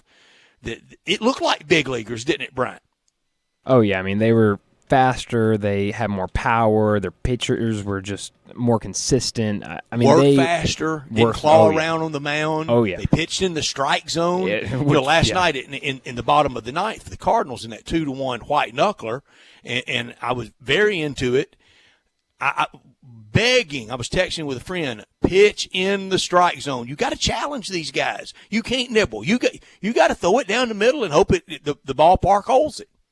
Well, up until they scored that run, the Brewers, they had gone through that series without one single runner in scoring position until they scored that run. That's how good the Cardinal pitching has been. It felt like the Cardinals were going to give that away. But I will say this to you. You guys have referenced several times. I've only been to one, hate to say it. I've been to two. I take it back. 2 Redbirds games this year. That's it. I only went to 10 this year. That's the fewest I've been to ever. But Brian went to 40. My question is this.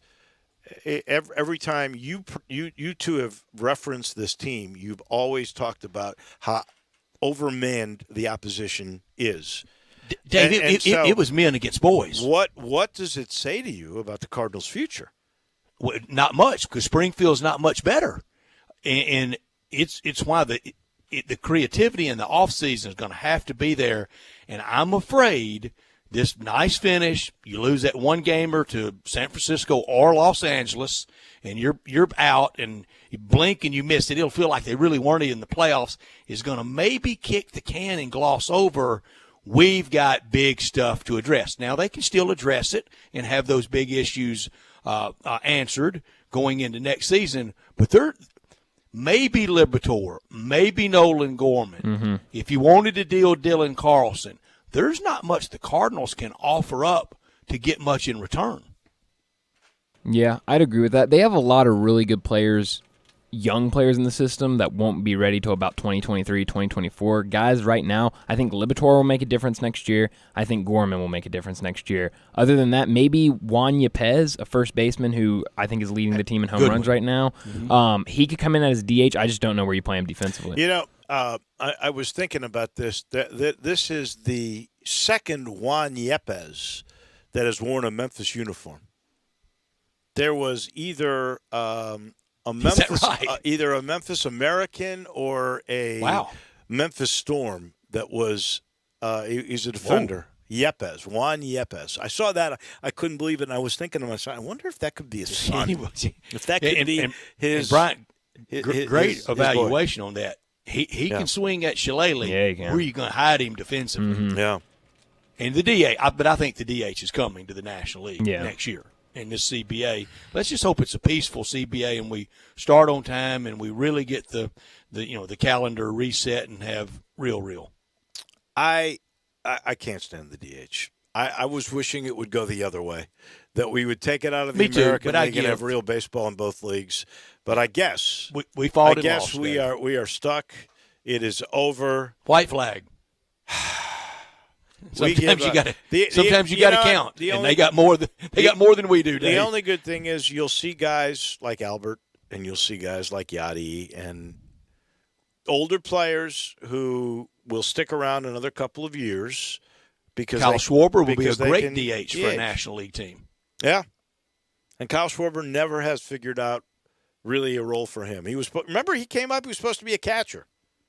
Might even be a spot for Chris Bryant as a National League DH. Why would you play him as a DH when he can play literally 3 different positions? Where's he really excelled defensively? I think he's played them all well. I think he's okay at third base, and I think he's okay in the outfield, especially left field.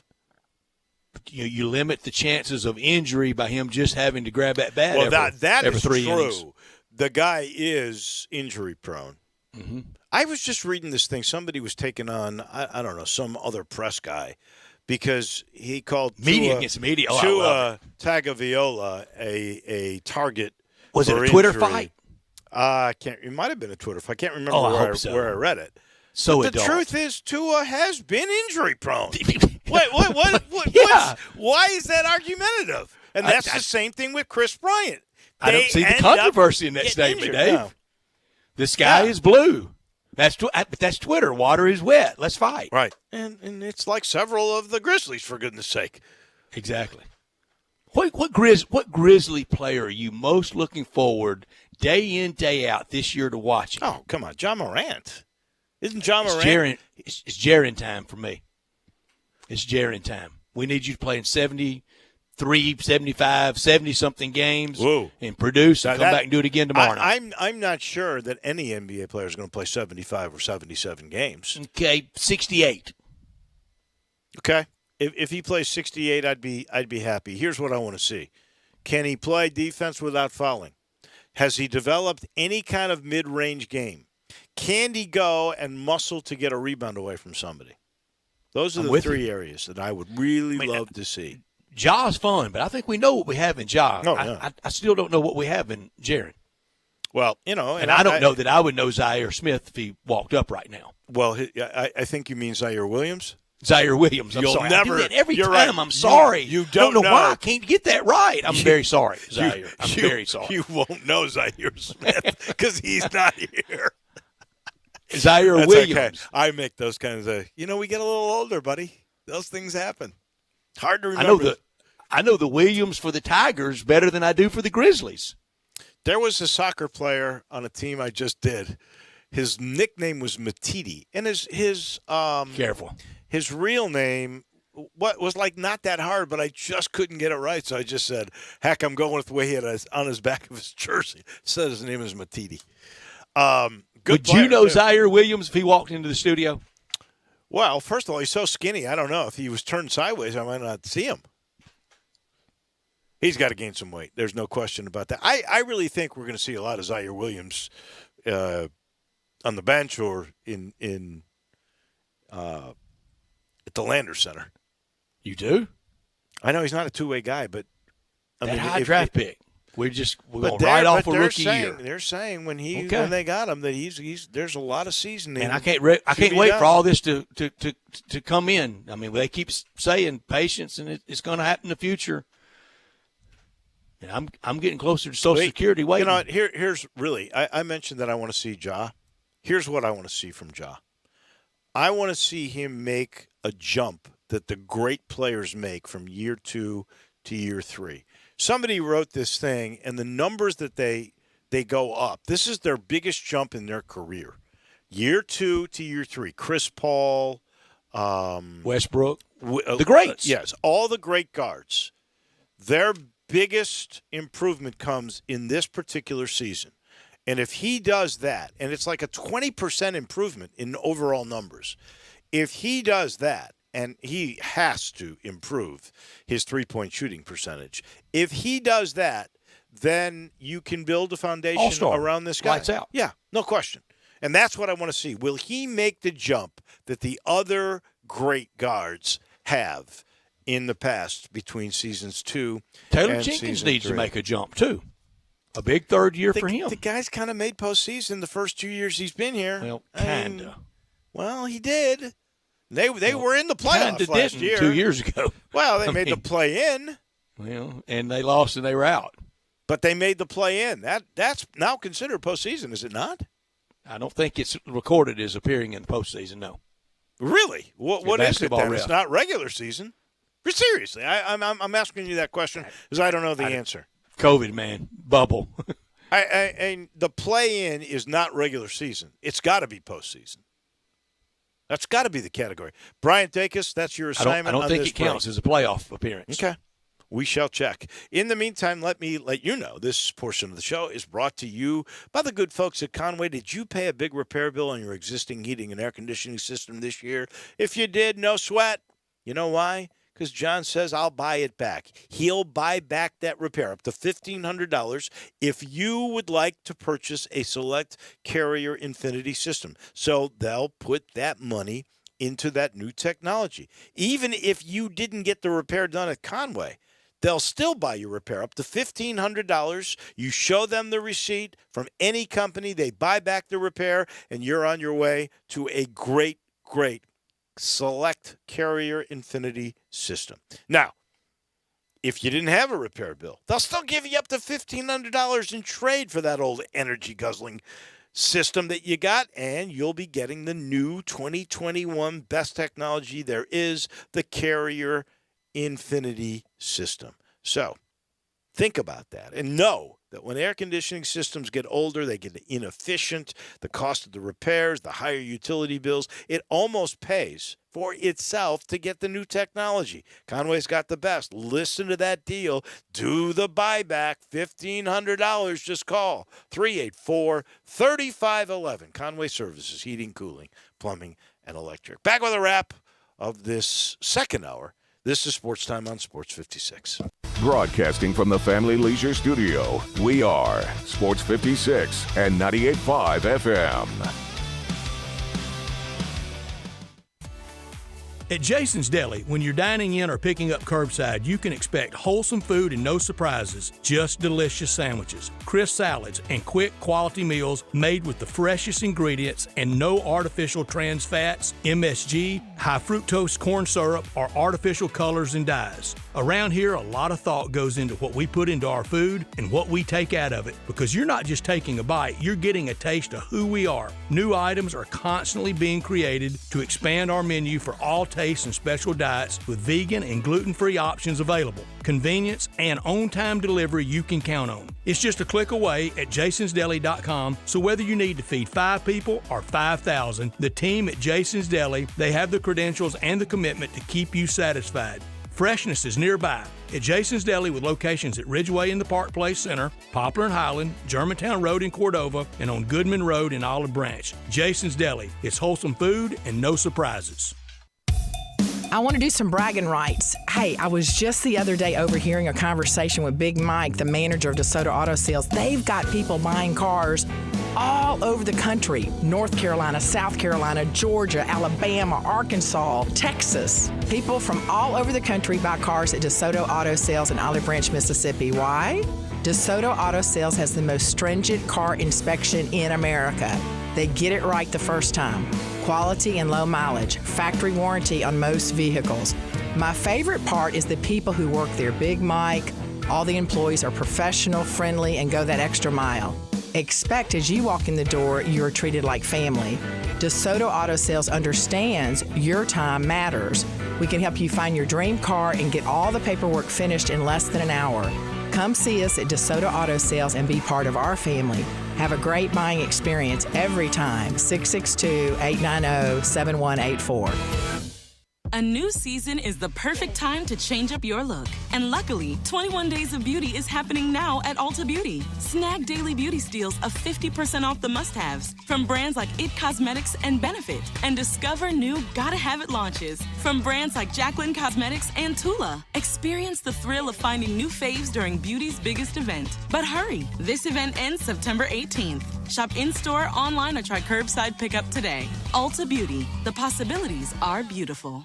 I'm here with the great Pat Donahue from the Rendezvous Restaurant Shipping Department. Thanks, Brett. We've been shipping our ribs all over the country now for decades from our USDA-inspected shipping kitchen in the Pinch District. We hand-cook our ribs in pits that Mr. Charlie built over charcoal, just like they do at the restaurant. So what comes in a rib box? We could do pork shoulder, we could do ribs, our sauce, seasoning, baked beans, coleslaw. We'll even throw in Pancho's cheese dip with our nacho boxes. We also put a bag of Rendezvous seasoned popcorn, heating instructions, some chef hats, some wet naps, and some other helpful tips from our kitchen. We ship our ribs overnight, exclusively FedEx. And we put them in nice packaging. We don't ever want to use styrofoam, so we use corrugated cardboard, actually 2 boxes that fit nice together. So the ribs get to you, your loved ones, or your clients in a safe, wholesome manner. Rendezvous ribs are perfect for out-of-town clients, customers, loved ones. We also ship ribs for any occasion. Where do we order these great ribs? You can go to www.hogsfly.com or give us a call at 1-888-464-7359. Charlie Burgos' Rendezvous Restaurant in the alley since 1948. 5-Ash Roofing, it's what we do. Roofing and siding, gutters too. We're the pros you can trust to get it done right. Call on us. 5-Ash Roofing, the name to know. 5-Ash Roofing, the only way to go. 5-Ash Roofing, it's what we do. 5-Ash Roofing. Is that not the corniest thing you've ever heard? Can you believe I paid good money for that silly jingle? Well, the experts say make it memorable, and I think I got my money's worth. 5-Ash Roof Services, proud partner of the Memphis Tigers and the official roofer of the Tigers home team. 5-Ash Roofing, 367-0050 or memphisroofer.com. 367-0050 or memphisroofer.com. 5-Ash Roofing, it's what we do. We're here for you. Now, more of Sports Time on Sports 56 with Wolo and Stats. This hour of Sports Time is brought to you by Homer Skelton Hyundai. Here once again are Dave Woloshin and Brad Norsworthy. We got a texter on the AutoZone text line, 901-360-8255. We always love hearing from you. Get in the zone, AutoZone, and get to that AutoZone text line again, 901-360-8255. That's the phones, that's the text line. And he goes, join the show. Looking forward to the Ryder Cup. The 81 team may have been the best ever. And that might be fun to kind of look at other teams from the past. So that 81 team, listen to this. Trevino, Crenshaw, Litsky, he might have been really one of the weaker ones, but he was a good player. Floyd, runner up to John Daly in 91 right, for the PGA. Right. Floyd, Pate, Watson, Irwin, Nicholas, Miller, Kite. That's 10 out of 12 eventually either then or later major winners. And then Nelson and Rogers. Yeah, Bill Rogers won the Open Championship that year. And they won that event 18.5 to 9.5. Beat down. Yeah. There have been teams. There's never been a team with more than 10 when it's been a 12-person team.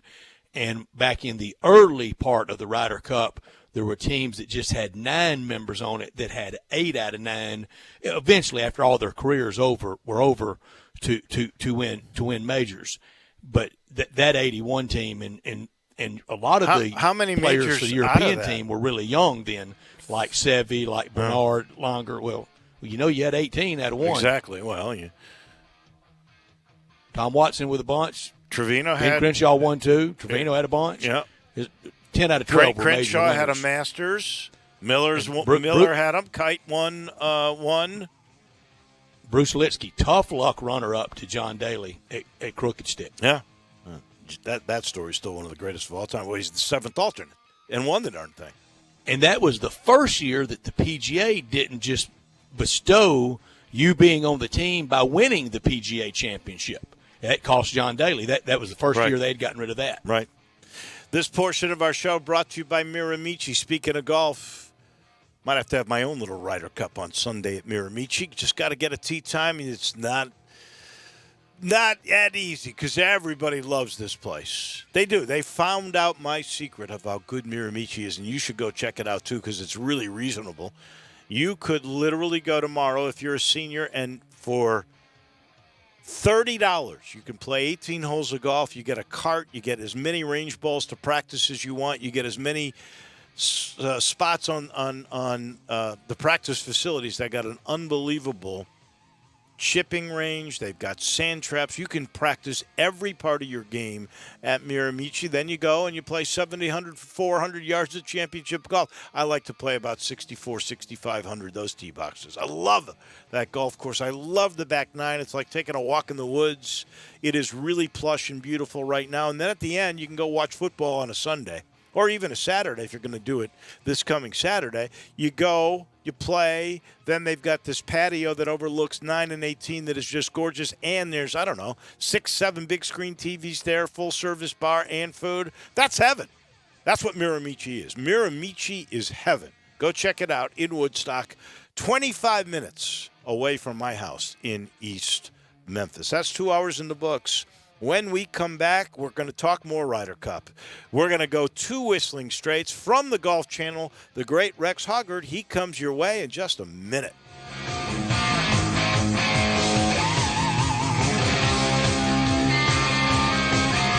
Hey, if you're hungry for great Mexican food for breakfast, lunch, or dinner, got it. La Guadalupana. Guadalupana. Choose from tacos, burritos, enchiladas, sizzling shrimp, beef, or chicken fajitas, and even a Cuban sandwich filled with Mexican sauces, chicken, ham, steak, jalapenos, avocado, and more. How about super nachos topped with melted cheese, beans, sour cream, guacamole, tomato, and jalapenos? All great with nice cold beer, domestic and imported. Good prices, generous portions, great service at 2 locations, Summer Avenue and Cordova Road. La Guadalupana.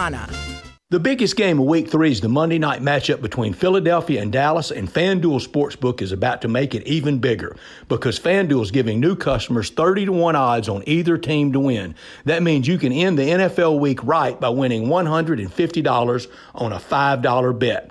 FanDuel is sports betting made simple, and they're always hooking you up with great offers. Plus, when you win, you'll get paid in as little as 24 hours. See for yourself why FanDuel is America's #1 sports book. Just sign up with promo code CASH this week before Dallas takes on Philadelphia. You could win $150 on a $5 bet. Remember to use promo code CASH so they know I sent you, exclusively on the FanDuel Sportsbook app. Must be 21 or older and present in Tennessee. New users only, $10 first deposit required. Must wager in designated offer market. Max bonus $150. Bonus for Tennessee users fulfilled in site credit within 72 hours. Tennessee site credit expires 14 days after receipt. Restrictions apply. See full terms at sportsbook.fanduel.com. Gambling problem? Call the Tennessee Red Line at 1-800-889-9789. Are you ready to trade up to a Kia sales event and get our best deal of the year? Well, we Gossett and Gossett Kia on Covington Pike. So get ready and take your pick from 2022 Kia Soul, 2021 Kia Forte, and 2021 Kia Rio. We got them all at just $248 a month. Yeah, you heard me right, Mid-South. Soul, Forte, Rio, 3 is your charm and take your pick. Just $248 a month. Plus, with every new Gossett Kia, you'll find peace of mind with Kia's 10-year, 100,000-mile powertrain limited warranty. So trade up and get top dollar at Gossett Kia, 1900 Covington Pike, or shop 24/7 at KiaCovingtonPike.com. Ask for Bobby J. He'll put you in a new Kia today. If you want it, we Gossett and Gossett Motor Cars. 72 months at 2.9 APR, $29.99 down. Sold in 716-1784. MSRP $20,500. Forte ME 402-825. MSRP $20,055. Rio ME 427-894. MSRP $19,755. Includes all rebates and incentives. PF $695. Must finance through Kia on low APR. Excludes tax, title, and license with approved credit. See dealer for complete details. Offer valid through 8/31/2021. Dealer stock only. It's finally time to get out of the house. So make sure you stop by Family Leisure with great prices on in-stock and incoming products. Keep the kids active with play gyms, in stock, ready for delivery. And by the way, installation from the pros, I always recommend that. Markdowns on remaining game room products and those beautiful massage chairs. And the hot tubs, they're going fast. Get out of the house and get to Family Leisure. Wooden Road and I-40, where family and fun come together. Need to sell your home? You're in luck because I buy houses. All you have to do is call Bill at 901-406-1101. That's 901-406-1101. Grab that pin, 901-406-1101, or just save it in your phone. Bill at I Buy Houses. I Buy Houses buys houses in any area, in any condition, at any time. As simple as that. I Buy Houses is guaranteed to close in 5 days. So if you need your cash fast, just call Bill at I Buy Houses, 901-406-1101. Has your house been on the market? Were you just tired of renters? Or is it just time to start over? Well, avoid repairing, cleaning, painting, and prepping your house. Just pick up the phone and call Bill at 901-406-1101. That's Bill at I Buy Houses. If you're in Southwind, South Memphis, North Mississippi, North Memphis, Collierville, if you can hear this, just call my friend Bill at I Buy Houses, 901-406-1101. We are Sports 56 WHBQ Memphis and W253DF Memphis, Flynn Broadcasting Stations. Welcome back to Sportstime on Sports 56 with Wallo and Stats. This hour of Sportstime is brought to you by DeSoto Auto Sales. Here once again are Dave Woloshin and Brett Norsworthy. Rex Hoggard from the Golf Channel from the Ryder Cup will join us after I tell you about FanDuel. Brett Norsworthy here for FanDuel, and the biggest game of Week 3 is the Monday night matchup between Philadelphia and Dallas, and FanDuel Sportsbook is about to make it even bigger because FanDuel, they're giving new customers 30-1 odds on either team to win. That means you can end the NFL week right by winning $150 on a $5 bet. Here's my three-team parlay, three-team same-game parlay. Cowboys money line, the over and under, and Zeke Elliott, the first touchdown scorer. Number 1 rated sportsbook app is FanDuel. It's easy to use, it's safe, it's secure, and fast payouts. FanDuel is sports betting made simple, and they're always hooking you up with great offers. See for yourself why FanDuel is America's number 1 sportsbook. Sign up for promo code CASH this week before Dallas takes on Philadelphia. You could win $150 on a $5 bet. Remember to use promo code CASH so they know I sent you exclusively on the FanDuel Sportsbook app. Must be 21 and older and present in Tennessee. New users only. $10 first deposit required. Must wager in designated offer market. Max bonus $150. Bonus for Tennessee users fulfilled in site credit within 72 hours. Tennessee site credit expires 14 days After receipt, restrictions apply. See full terms at sportsbook.fanduel.com. Gambling problem, call the Tennessee Red Line at 1-800-889-9789. This hour of our show brought to you every day by DeSoto Auto Sales down in DeSoto County on Goodman Road, 5704 Goodman Road. Very proud to serve DeSoto County and the surrounding area. 662-890-7184. Come on down to DeSoto County for that town and country experience you've come to know, love, and trust. All the cars test-driven, all checked out bumper to bumper, checked out thoroughly. You will be treated like family at DeSoto Auto Sales. Kind, courteous staff, and they care about your time, and they want you to enjoy the ultimate car experience. When you walk in, within 45 minutes later, you can test drive a car, credit approved, paperwork completed, and you're out of there. They know we live in a world today that time really matters. That's why they keep it simple at DeSoto Auto Sales, 662-890-7184, online at DeSotoAutosales.com. Come on down to DeSoto County for that town and country experience at DeSoto Auto Sales. Dave Rex Hoggard has been on TV or writing every waking moment this week. Every time I watch one of the pressers, he's there, and now he is here with us. Rex Hoggard, thank you for joining us. It was great seeing you at East Lake, and now really the envy for all of us golfers for you to be at this great matchup. I mean, you look forward to it. You look forward to getting here because it's funny to hear some players talk about it, Brooks being one of them, and referring to this as an exhibition. But in my opinion, this is the best event in all of golf. I share your sentiments. I love it. I love Whistling Straits. I've had the opportunity to play it. I think it's about as gorgeous a place as you could possibly be. And I don't understand the Brooks Koepka comments. And this is the million-dollar question. Why is it the Europeans seem to have chemistry, seem to really care about winning this event, and the Americans, and I don't think they all feel like Brooks Koepka, but I don't think he's the only one that thinks this is an exhibition, that it really doesn't matter. It matters more, I think, to some American golf fans than it does to some American players, and that's troublesome. Why do you think that is? Well, I think couple misnomers there, and I always do think it's entertaining when everyone just assumes that the U.S. team can't get along or somehow there's some sort of dysfunction inside the team room. And what I've been told, what I've seen, what I could guess, is nothing could be further from the truth. Like Patrick Cantlay and Xander Schauffele are legitimate, very, very good friends.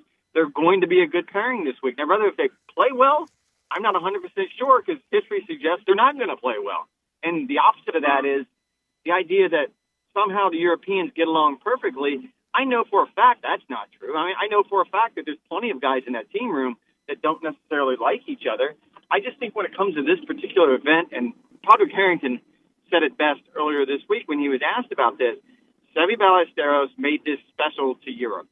And it simply resonated now, and now it's 3-4 generations down the line from what Seve did. And you just see every single generation seems to understand exactly how important this is.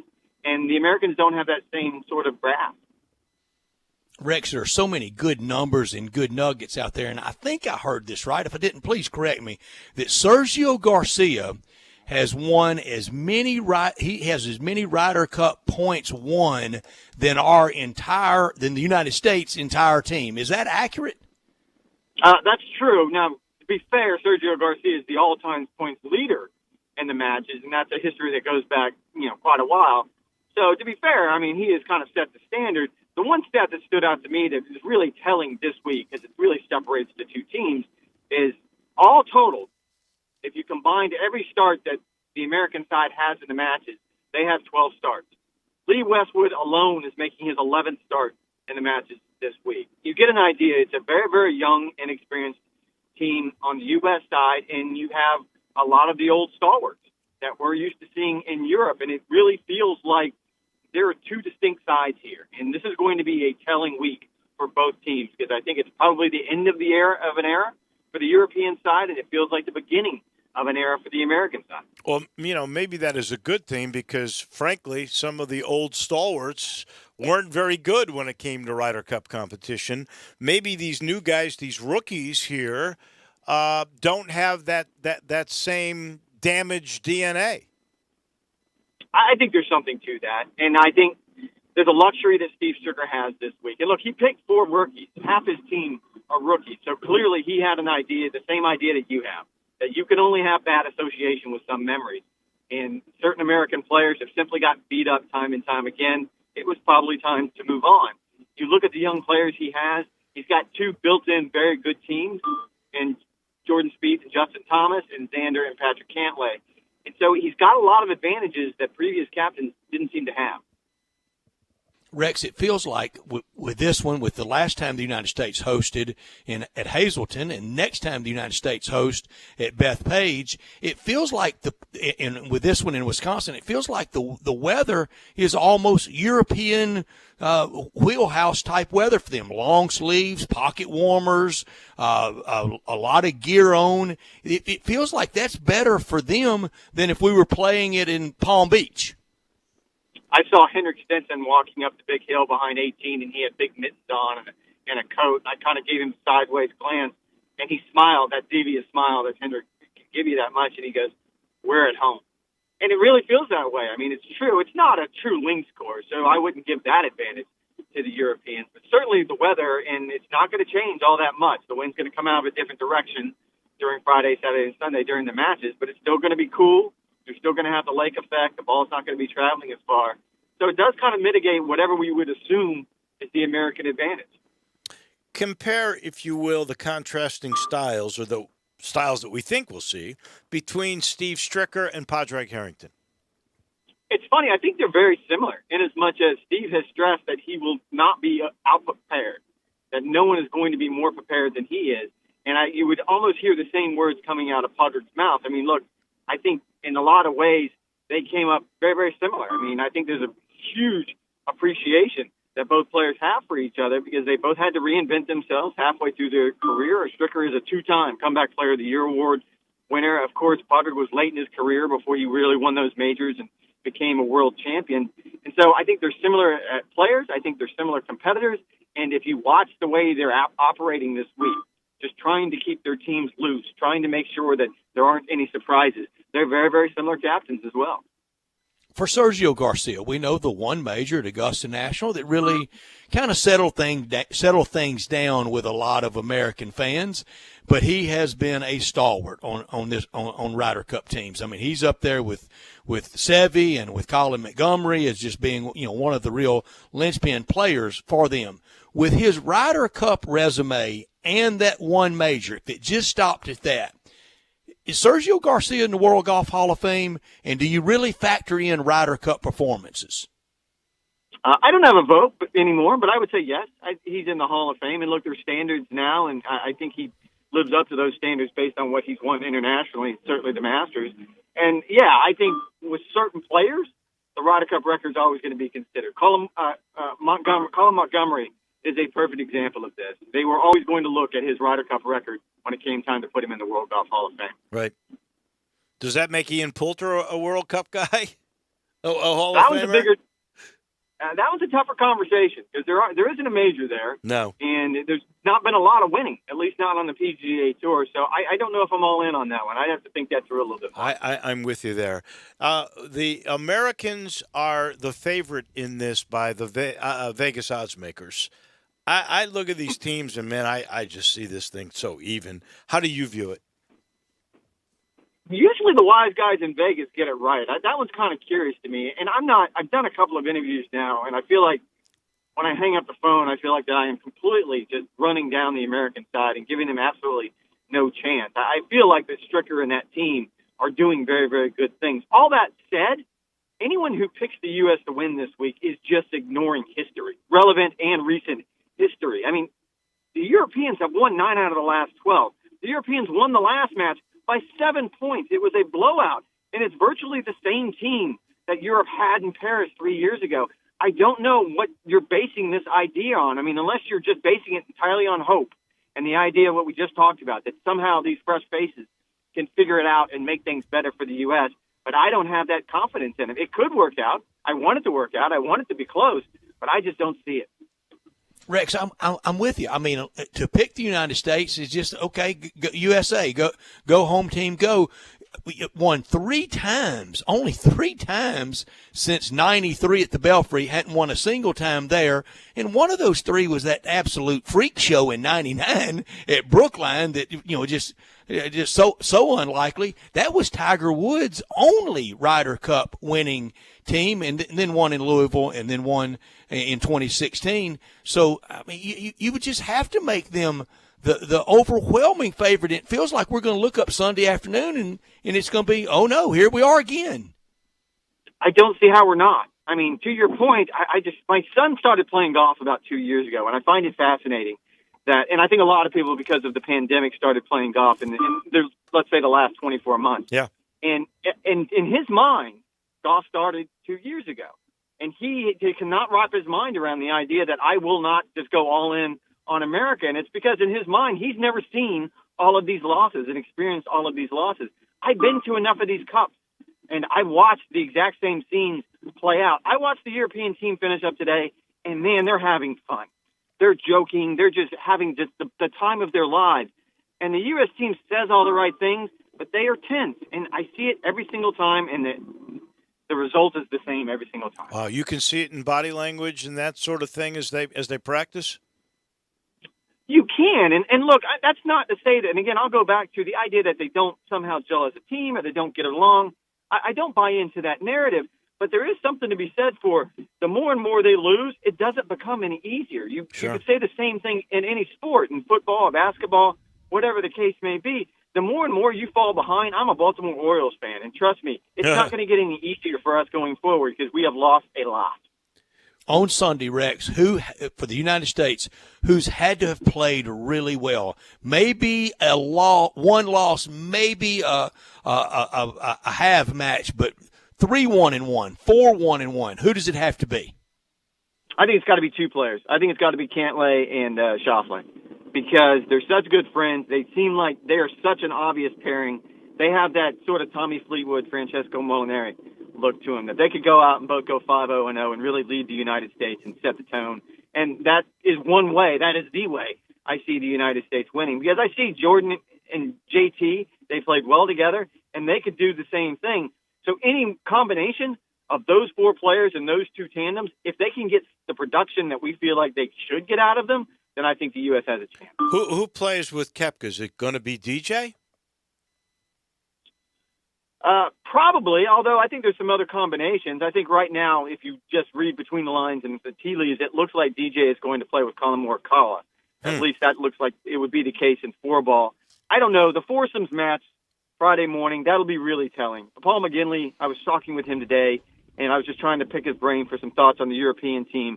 And he brought up the stat that, I think we always forget, but the United States record in alternate shot is just awful. Yeah. And when you start out with alternate shot, first thing Friday morning, if the United States falls behind, even 3-1, let alone 4-0, that's really going to set the tone, and it's going to be hard for them to come back. So whatever Steve has up his sleeve, it better work early. Well, I'm thinking of 2 guys that I don't think I'd want to play alternate ball with. Not that they're great players. You already mentioned one, and that's Jordan Spieth, because he hits some awful shots. And then there's DeChambeau. I don't know that I want to play alternate ball with him either. Well, and you go back 3 years ago to Paris, and you put Phil in a pairing with Bryson DeChambeau, and I thought Furyk was going to be a great captain, but that to me made absolutely no sense, because that golf course was so tight and so demanding off the tee, and you put 2 players together and that demanding format, they never had a chance. So to your point, yes, whatever foursomes pairings he's tinkering with right now, he better find a way to make sure they gel, because that's a very, very hard format. Rex, Dave, and I didn't really agree on this last week when Player of the Year was announced. I would like for Sunday afternoon in singles, it come down to John Rahm against Patrick Cantlay, and to the victor go the spoils. If Rahm wins, Cantlay hands the Player of the Year trophy over to him. I don't mind that. I'm good with that. I wrote that I think John Rahm's going to end up being the man of the match, because I believe he has a bit of a chip on his shoulder for all the reasons you just pointed out. He kind of lost that Tour Championship because of the strokes-based scoring system, and so that probably doesn't sit really well with him. And then the Player of the Year voting probably doesn't sit very well with him either. So I could see him showing up and wanting to prove something very, very quickly. Who will be the star teams on that European team? Who plays with Rahm? Who plays with Rory? I believe, just again, kind of looking at the tea leaves, Paul McGinley gave me a lot of very good insight. I can imagine we were going to see John Rahm and Sergio Garcia. Ooh. Seems to make sense. Yes. They're very good friends. Kind of reopen. Yeah, you sort of restart that Spanish Armada sort of mentality. So I think that would be a good one. I think out of the gates, just looking at it, I think we're going to see Rory and Victor Hovland early, simply because they are two of their best players, and I can imagine that Padraig Harrington wants to send them out very early in foursomes and set the tone. So, yeah, there's a couple of options for him there. Rex, I know you don't need some guy in Memphis giving producers and assignment editors ideas, but we know the Ryder Cup, Samuel Ryder. There's a current PGA Tour player named Samuel Ryder. Why don't y'all have him do a live blog? That's brilliant. I don't. Why are you telling me now? You couldn't have told me this 3 weeks ago when I could have set something up. I think it would be fun. Just his Twitter feed, just his off the cuff idea. Well, it's funny you say that. Sam Ryder is actually from the little town where I'm from, in Florida, and so he's a big fan of my kids. I mean, my kids are a big fan of his, and he's a really good guy. It's a really good idea. 3 weeks too late, man. Where were you? Son of a gun. I'm sorry. I should have told you when I saw you at Eastlake. I'm sorry, Rex. Good one.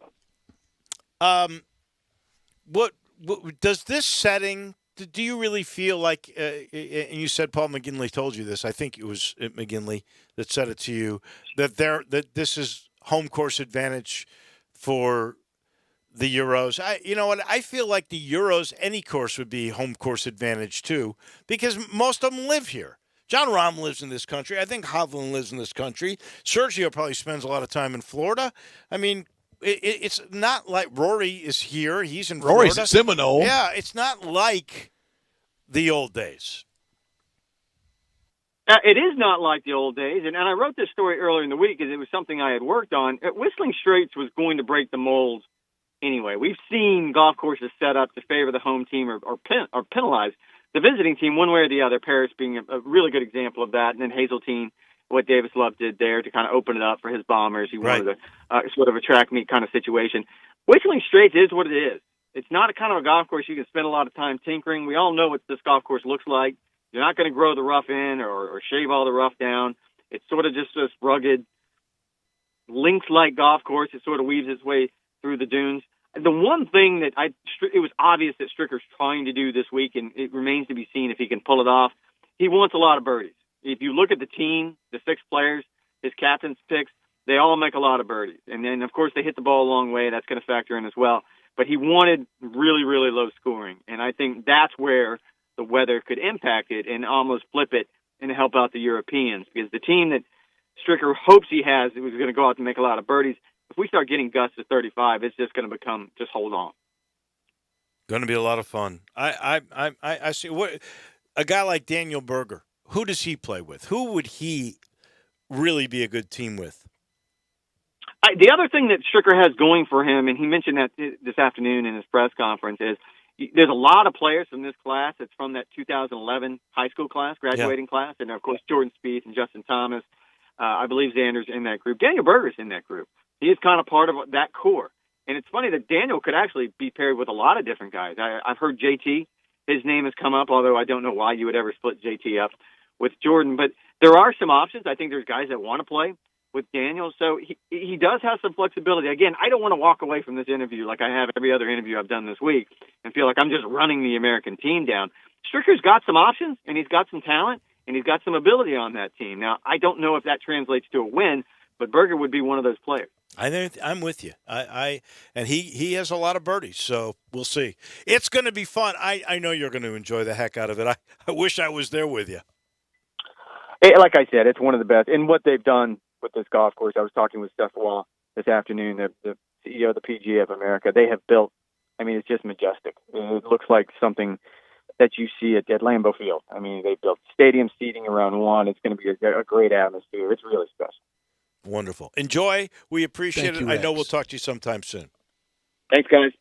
That is Rex Hoggard from the Golf Channel. And his insight is always terrific. And I mean, I hate to say it, but I'm with him. I tend to agree with him. I said if you're given minus 200 for the American team and you're forced to wager on this thing, I mean, that's a no-brainer. I mean, you like money, don't you? Yeah, that's crazy.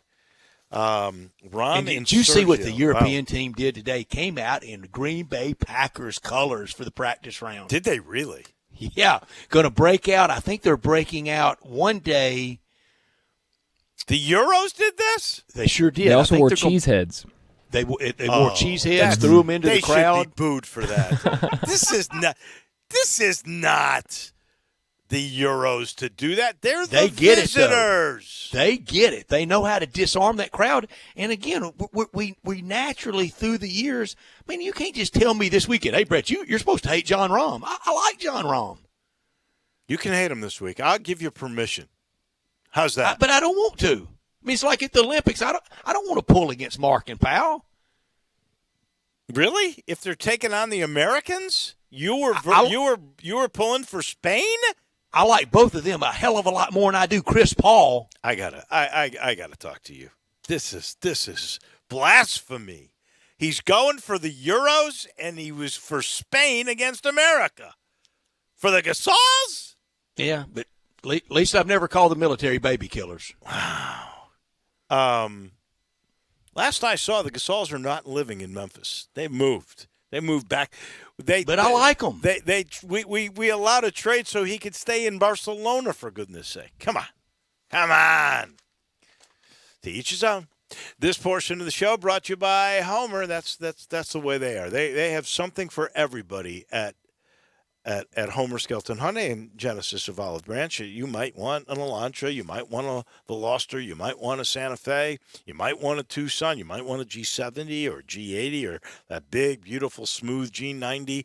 They got the SUVs. You know, we got the GV80. The GV70 is supposed to be out sometime soon. You just can't beat this product that is put out by the Hyundai people and the Genesis people. You just can't.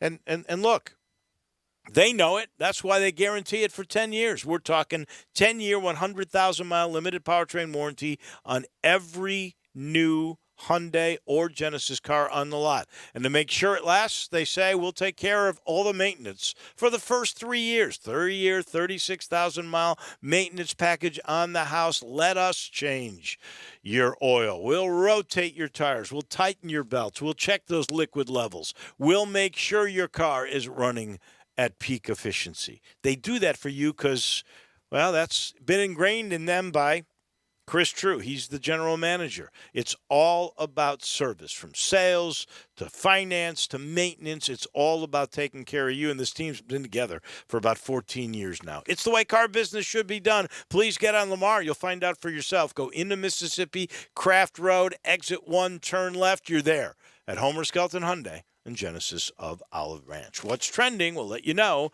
in just a minute. We are Sports 56 WHBQ. Listen to us daily on 560 AM and 98.5 FM, as well as around the world at sports56whbq.com or on the Sports 56 app.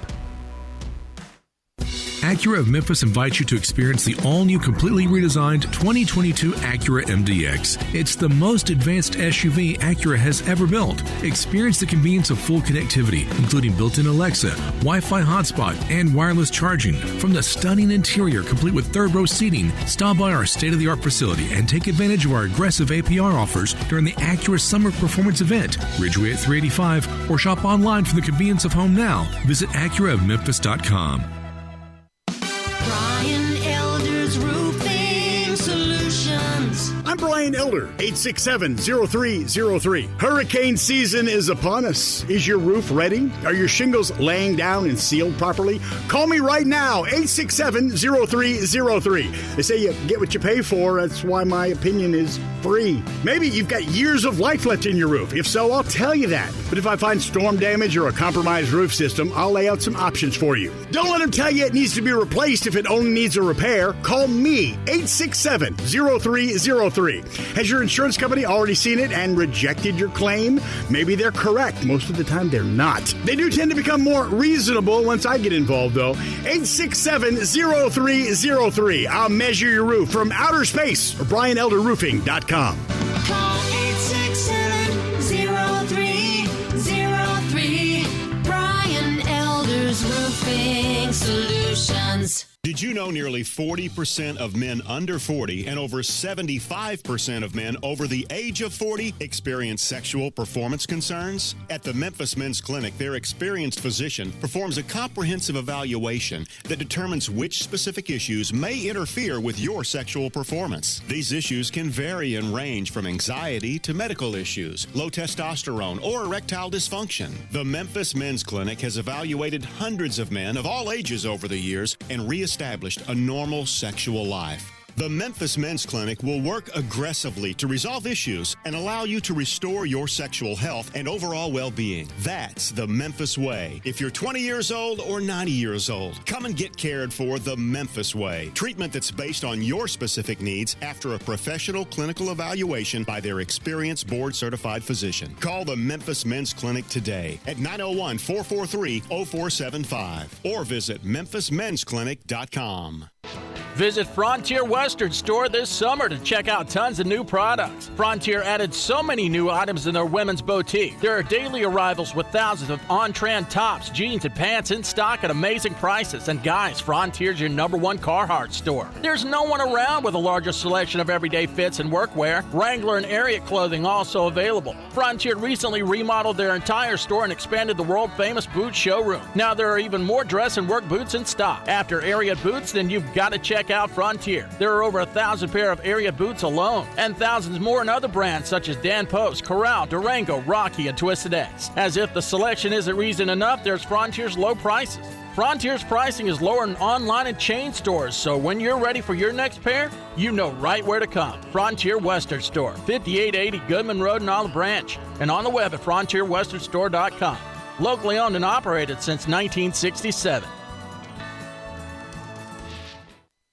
Welcome back to Sports Time on Sports 56 with Waldo and Stats. This hour of Sports Time is brought to you by DeSoto Auto Sales. Here once again are Dave Woloshin and Brett Norsworthy.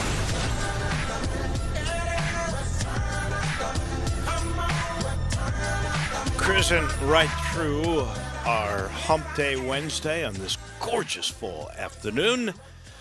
It's time to talk about what's trending. And I got to tell you, I love Tom Brady Sr. He's about as good with a quip as his son is with a bullet pass to Gronk.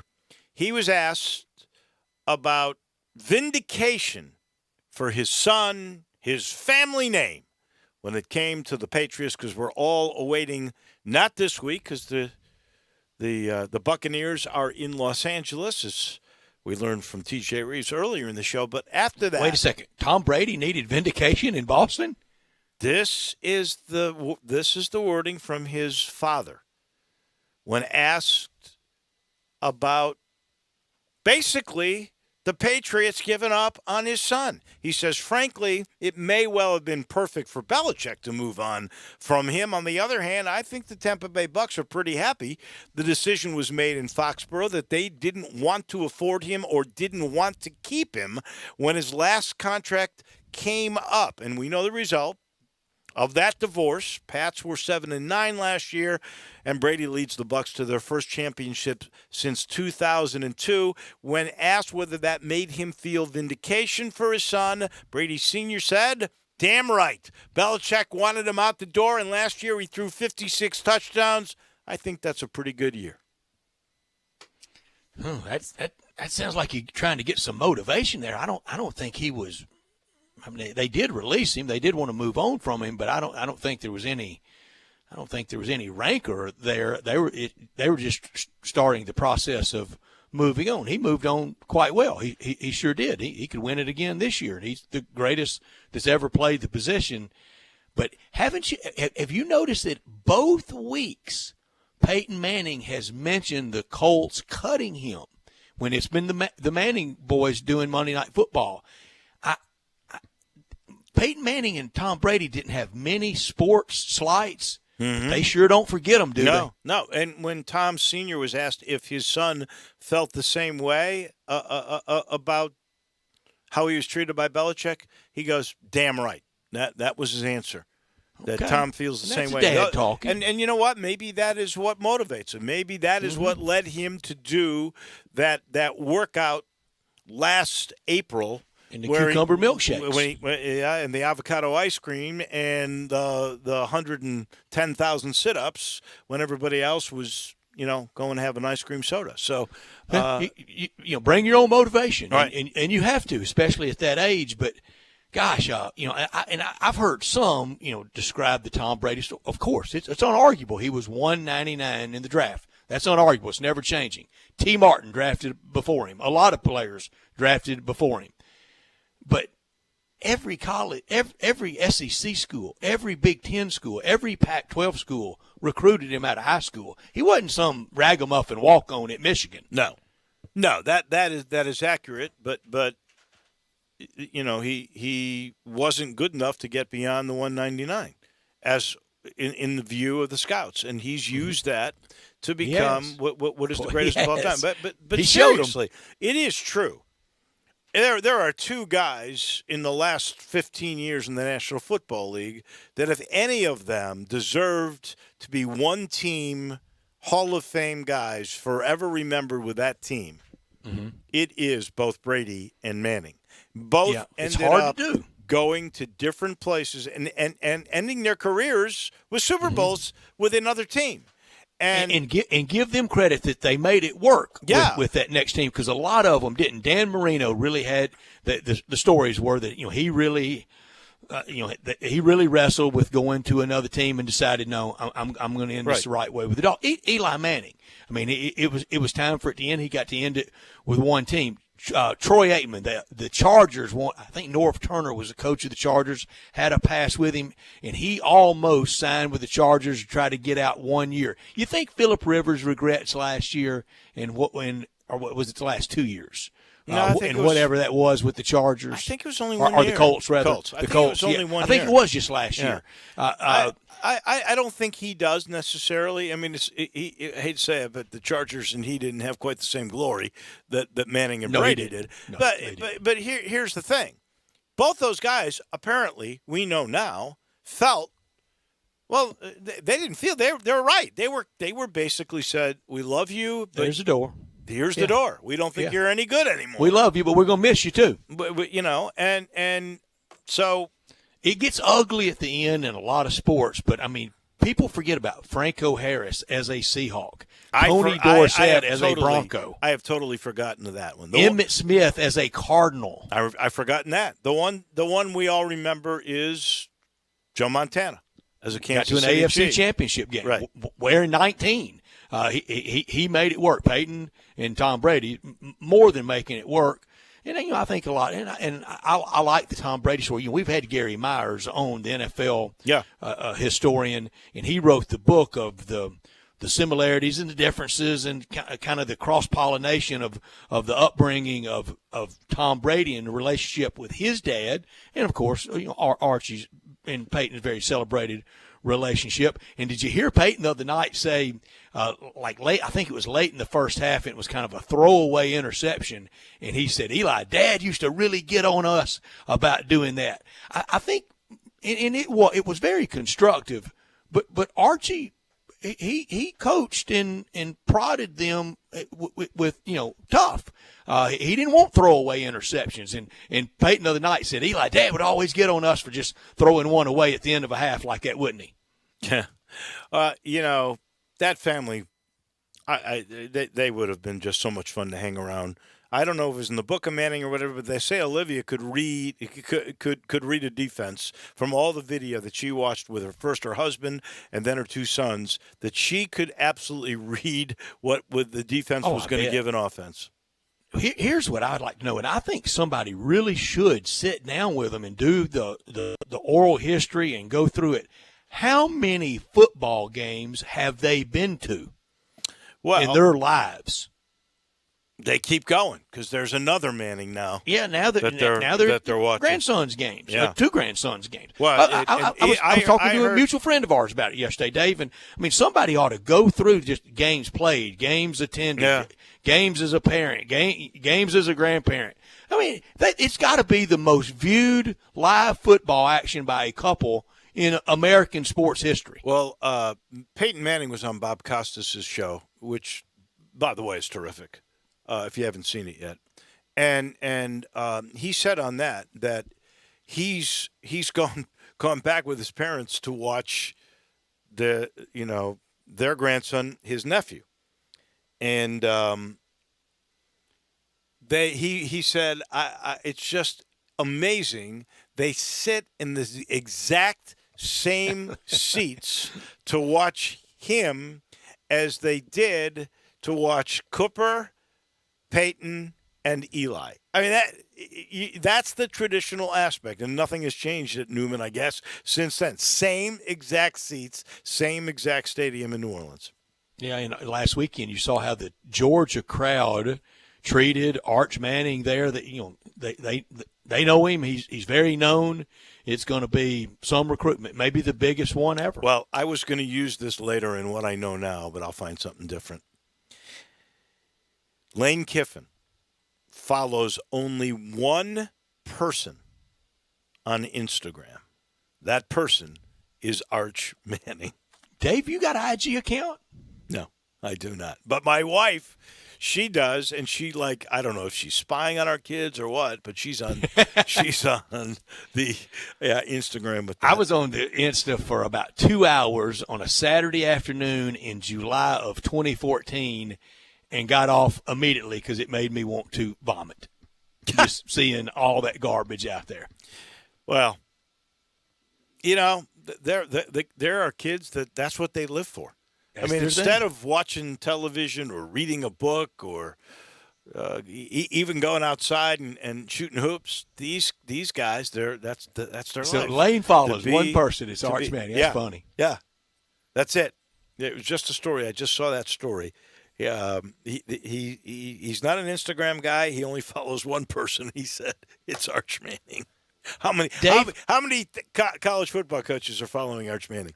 Let me ask the voice of the Tiger something. Yeah. Have you put last weekend behind you, or are you still on cloud nine? Well, I almost started off this segment by saying, Brett, I need you to help me because I'm here very, for you. You're still hungover, I'm aren't you? very anxious. I mean, fun-wise. I'm very tense. I'm stressed because this is the ultimate trap game. It sure is. We can say that, and it sounds like coach speak, and it's like, oh, that's BS. No. It's the trap of all time. When you've just won, what is the maybe Houston, maybe UCF on your schedule, you're looking at those. And those are huge conference games, and they could lead to a championship game to play Cincinnati. So those are big get to chant on your SEC schedule. at the end of those. No.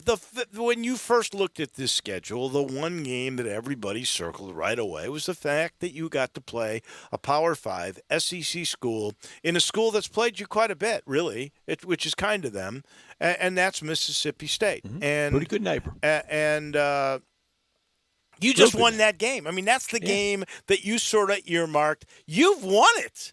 The college football, the whole college football nation was talking about with the wild play, but also the win. So you haven't put it behind you yet. You're still on cloud nine. Well, you got to come down, baby. You got to get ready for the Roadrunners. We all have that euphoria. I don't have to play it. I am. Yes, you do, Dave. Like I you got to go do. in there Saturday at nose guard. Oh boy. Old number 99. But seriously, do you think that, first of all, there's still going to be about 35,000 in the place, but there's going to be 10,000 less than there was last week, right? Somewhere in that ballpark. But why is that? Why are we just baking that in the cake? Why shouldn't last week be the propellant to selling 10,000 more? Maybe it will be, but I can tell you this: I think there were 5,000 to 10,000 State fans, and they're not coming back. That's a good point. And Texas San Antonio is not bringing 10,000. I promise. Yeah. So there's going to be less people. You've already achieved something that most people didn't think you were going to achieve. And this is still not a conference foe. It's the unbelievable trap game. And I'm not saying this is Texas San Antonio's Super Bowl, but I got a feeling when Texas San Antonio looked at their schedule, they looked at two things. They first looked at Illinois. Okay? Big Ten? That's a Big Ten school. That's a Power 5 school. And that, in their minds, is their biggest game this year, I would think. But then after that, they're looking at Memphis because they were supposed to play them last year, and they've seen Memphis has gotten a couple of votes in the polls. They actually got a vote in the coaches' poll. They'll chant SEC if they win. Maybe they will. They'll at least chant AAC because everybody jump in on chanting SEC. Everybody win, wants lose, to move up. Everybody chant it. Yeah. So, and I think they're a surprise 3-0, right? Nobody thought they were going to beat Illinois to begin the year. Nobody. Solid team. So, it's a real trap game. There is no doubt about it. They're going to be a lot more emotionally fired up than Memphis, especially since their big game was on the 4th of September when they won at Illinois, and Memphis's big game was just a week ago. So, I truly am. I don't mean that. I'm worried because this is the ultimate trap game, and it's not against a bad team. This is a team that is capable of beating Memphis, and you can see that in the line. It's only a 3.5-point line. That tells you, because you're going to get 2 to 3 points for home field, it's a pretty well even game in the eyes of Vegas. And that worries you. This portion of our show brought to you by Old Dominick. Join the team at Old Dominick for distillery tours and tastings at their craft distillery located in the heart of downtown, right there at 305 South Front Street. It's the only distillery tour in Memphis. The Old Dominick tour is about a 45-minute sensory journey. It begins with the history of the Old Dominick whiskey and founder, Domenico Canali, and an up-close view of all the extensive facilities. I mean, it is gorgeous in there. And then it ends with a curated tasting of the Old Dominick portfolio of spirits. So you get to taste them all. You can visit olddominick.com for tour availability and distillery hours. If you're looking for something unique to do you haven't done before, right in downtown, this is a cool thing. And they've got this really neat bar with all of the, craft-made cocktails that come from the Dominick portfolio. It's just a terrific experience. You get a chance, go check it out. You'll love it. That's Old Dominick. We're back in just a minute. We'll put a wrap on the show with Taco Bell Crunch Time. Get your day off to a great start with Peter Edmonston and Anthony Sane on Sports 56 mornings. Weekdays from 7 to 10 on Sports 56 and 98.5 FM. At Gateway Tire, we go the distance for you.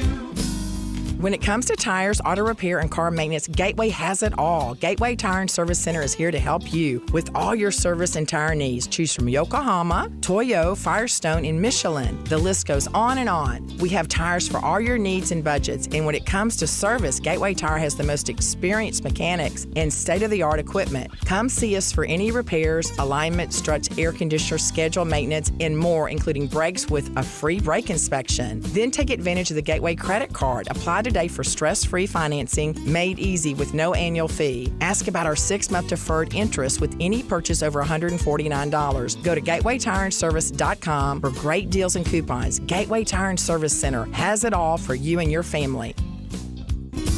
At Gateway Tire, we go the distance for you.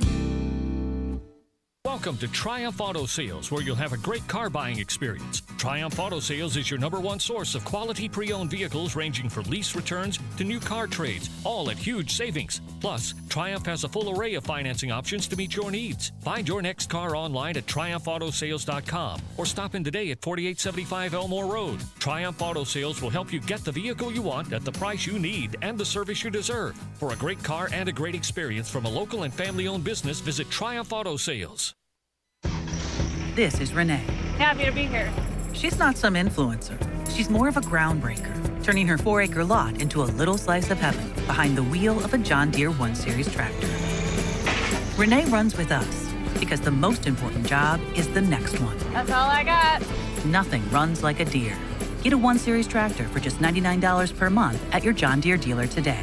For additional cost information, please call toll-free 855-633-2315. Taqueria Express has a new location at 6290 Winchester with family deals every day. Mouth-watering chicken tacos, only 99 cents. 3 tacos with rice, beans, and fresh guacamole, only $6. And incredible signature dishes with chicken or beef chimichangas and homemade tortillas stuffed with fresh beans, rice, and cheese on top. If you're hungry, try Taqueria Express's gigantic Macho Burrito. Homemade with fresh flour tortilla, and you choose beef, chicken, pork, or shrimp. Includes beans, rice, melted cheese, lettuce, tomato, and sour cream. Fajita fans, try Taqueria's delicious chicken or steak fajitas. Big enough for 2 people and only $10. If you're thirsty and want something unique, then try Taqueria drinks made from scratch, like melon and pineapple. Margaritas are buy one, get one free, and they got a little kick to them. For real Mexican food, Taqueria Express, 6290 Winchester. We'll see you guys there, and don't forget those strong margaritas. Buy one, get one free. Welcome back to Sports Time on Sports 56 with Wallo and Stats. This hour of Sports Time is brought to you by DeSoto Auto Sales. Here once again.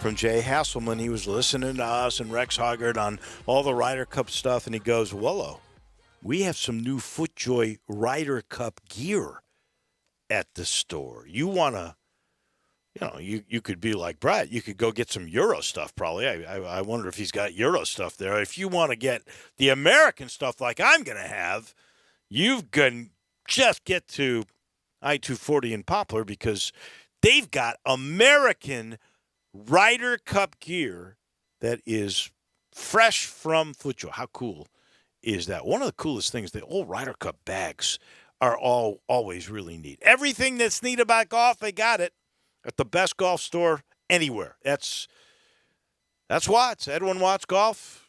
They've become the store. We used to go buy stuff at country clubs. Nobody does that anymore. They buy it at the place in town. This is the one place. You go see Jay Hasselman, you go see the crew. They tell you about the latest in technology. They can fit you. They can custom fit you for the clubs for free if you buy the clubs there. You can't help but love the place, I promise. But be aware, when you go in there, and if you're going to look for that Ryder Cup stuff, you're going to see somebody you know in there. So build some time to kibitz. That's all I can say. Edwin Watts Golf. It is now crunch time.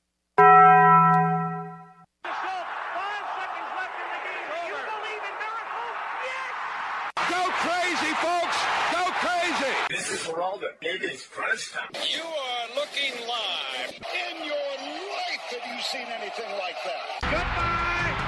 Hello, Haskell. It's obviously crunch time. Hammer, nail, coffin. This baby is over. Looking for something new at Taco Bell? Try the original tacos meets the instant classic, nacho fries. There's bound to be some magic. Nacho fries are essentially building blocks for culinary imagination. Slightly seasoned, go with bold spices. Warm nacho cheese and sour cream. Loaded taco fries are covered with seasoned beef, nacho cheese sauce, ranch, tomato, and shredded cheese. In short, the legend of nacho fries lives on. Dave, I learned today the San Francisco Giants are still clinging to a 1-game lead with 11 to go in the National League West. They don't play the Dodgers again the rest of the year. 2 at San Diego, 3 at Colorado, 3 at home against Arizona, and 3 at home against San Diego. The Dodgers schedule 2 in Colorado, 3 at Arizona, 3 at home against San Diego, and then 3 at home against Milwaukee. Ooh, go Brew. I'm pulling for the Giants. I love that story. I am too. I'm pulling for San Francisco. I love this story. Last night, Tampa's Kevin Kiermaier slid into home plate against the Toronto Blue Jays. Slid into Perfect their timing. catcher, Alejandro Kirk. Big collision. And when the dust cleared, I can't remember if he was out or safe, but he went back to the dugout. The data card fell out. The data card for Toronto fell out, and Kirkmeyer took it. He stole the data card. Inside info. I believe Tampa made him give it back. Dave Woloshin, perfect timing. I think it's why we've gotten along through all these years. Yeah. Here's what I could have done without today. The whole goofy data card with the Jays and Rays. And just when you think baseball can't get more inscrutable, these tools break out the data cards. Goodness, baseball, please. I mean, it can be so myopic. And that's for those of us that love it. To the baseball haters, and there are many, baseball gives them plenty to hate. It becomes convoluted, that is for certain. Data card. What I could have done without, honestly, is the saga with Ben Simmons and the Philadelphia 76ers.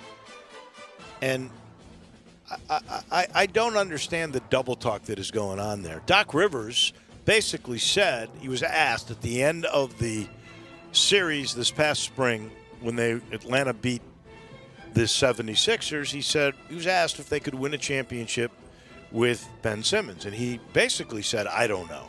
Well, now he's saying, double talk, that wasn't the answer to that question. It was about the availability of Simmons. He's just, and the 76ers are taking the stance now. They want Ben Simmons back. They want him.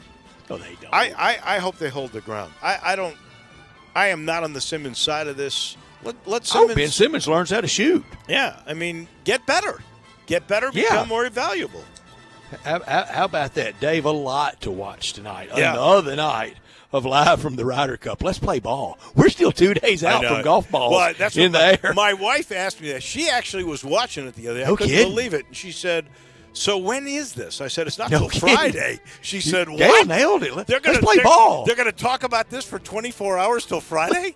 Man, they've been here 2 weeks talking about it, it feels like. There's no doubt about that. She is so right. But I'll keep on it. The features have been so good at night and the reporting. And I like Brandel Chambly. I know it cuts a lot of different directions with a lot of people. Chambly. But he brings it. The only thing I didn't like about him was his attitude about Tiger. Other than that, I love the guy. Yeah, why would you want to take on Tiger like it? Even if you're right about everything, why? Don't I mean, poke at the worst, Tiger, he's baby. the second best player ever. At worst. Yeah. You know. How about Mike Oresco's new deal? He's got a new 3-year deal. We sure that we have the AAC in 3 years as a conference? Oh, yeah, in some form. I just don't know exactly what the members will be, but good for Mike Oresco. I'm happy with that. We got to thank our guys, TJ Reeves, Barrett Jones, and Rex Hoggard from that Ryder Cup. We'll do it again tomorrow. Have a great night, everybody.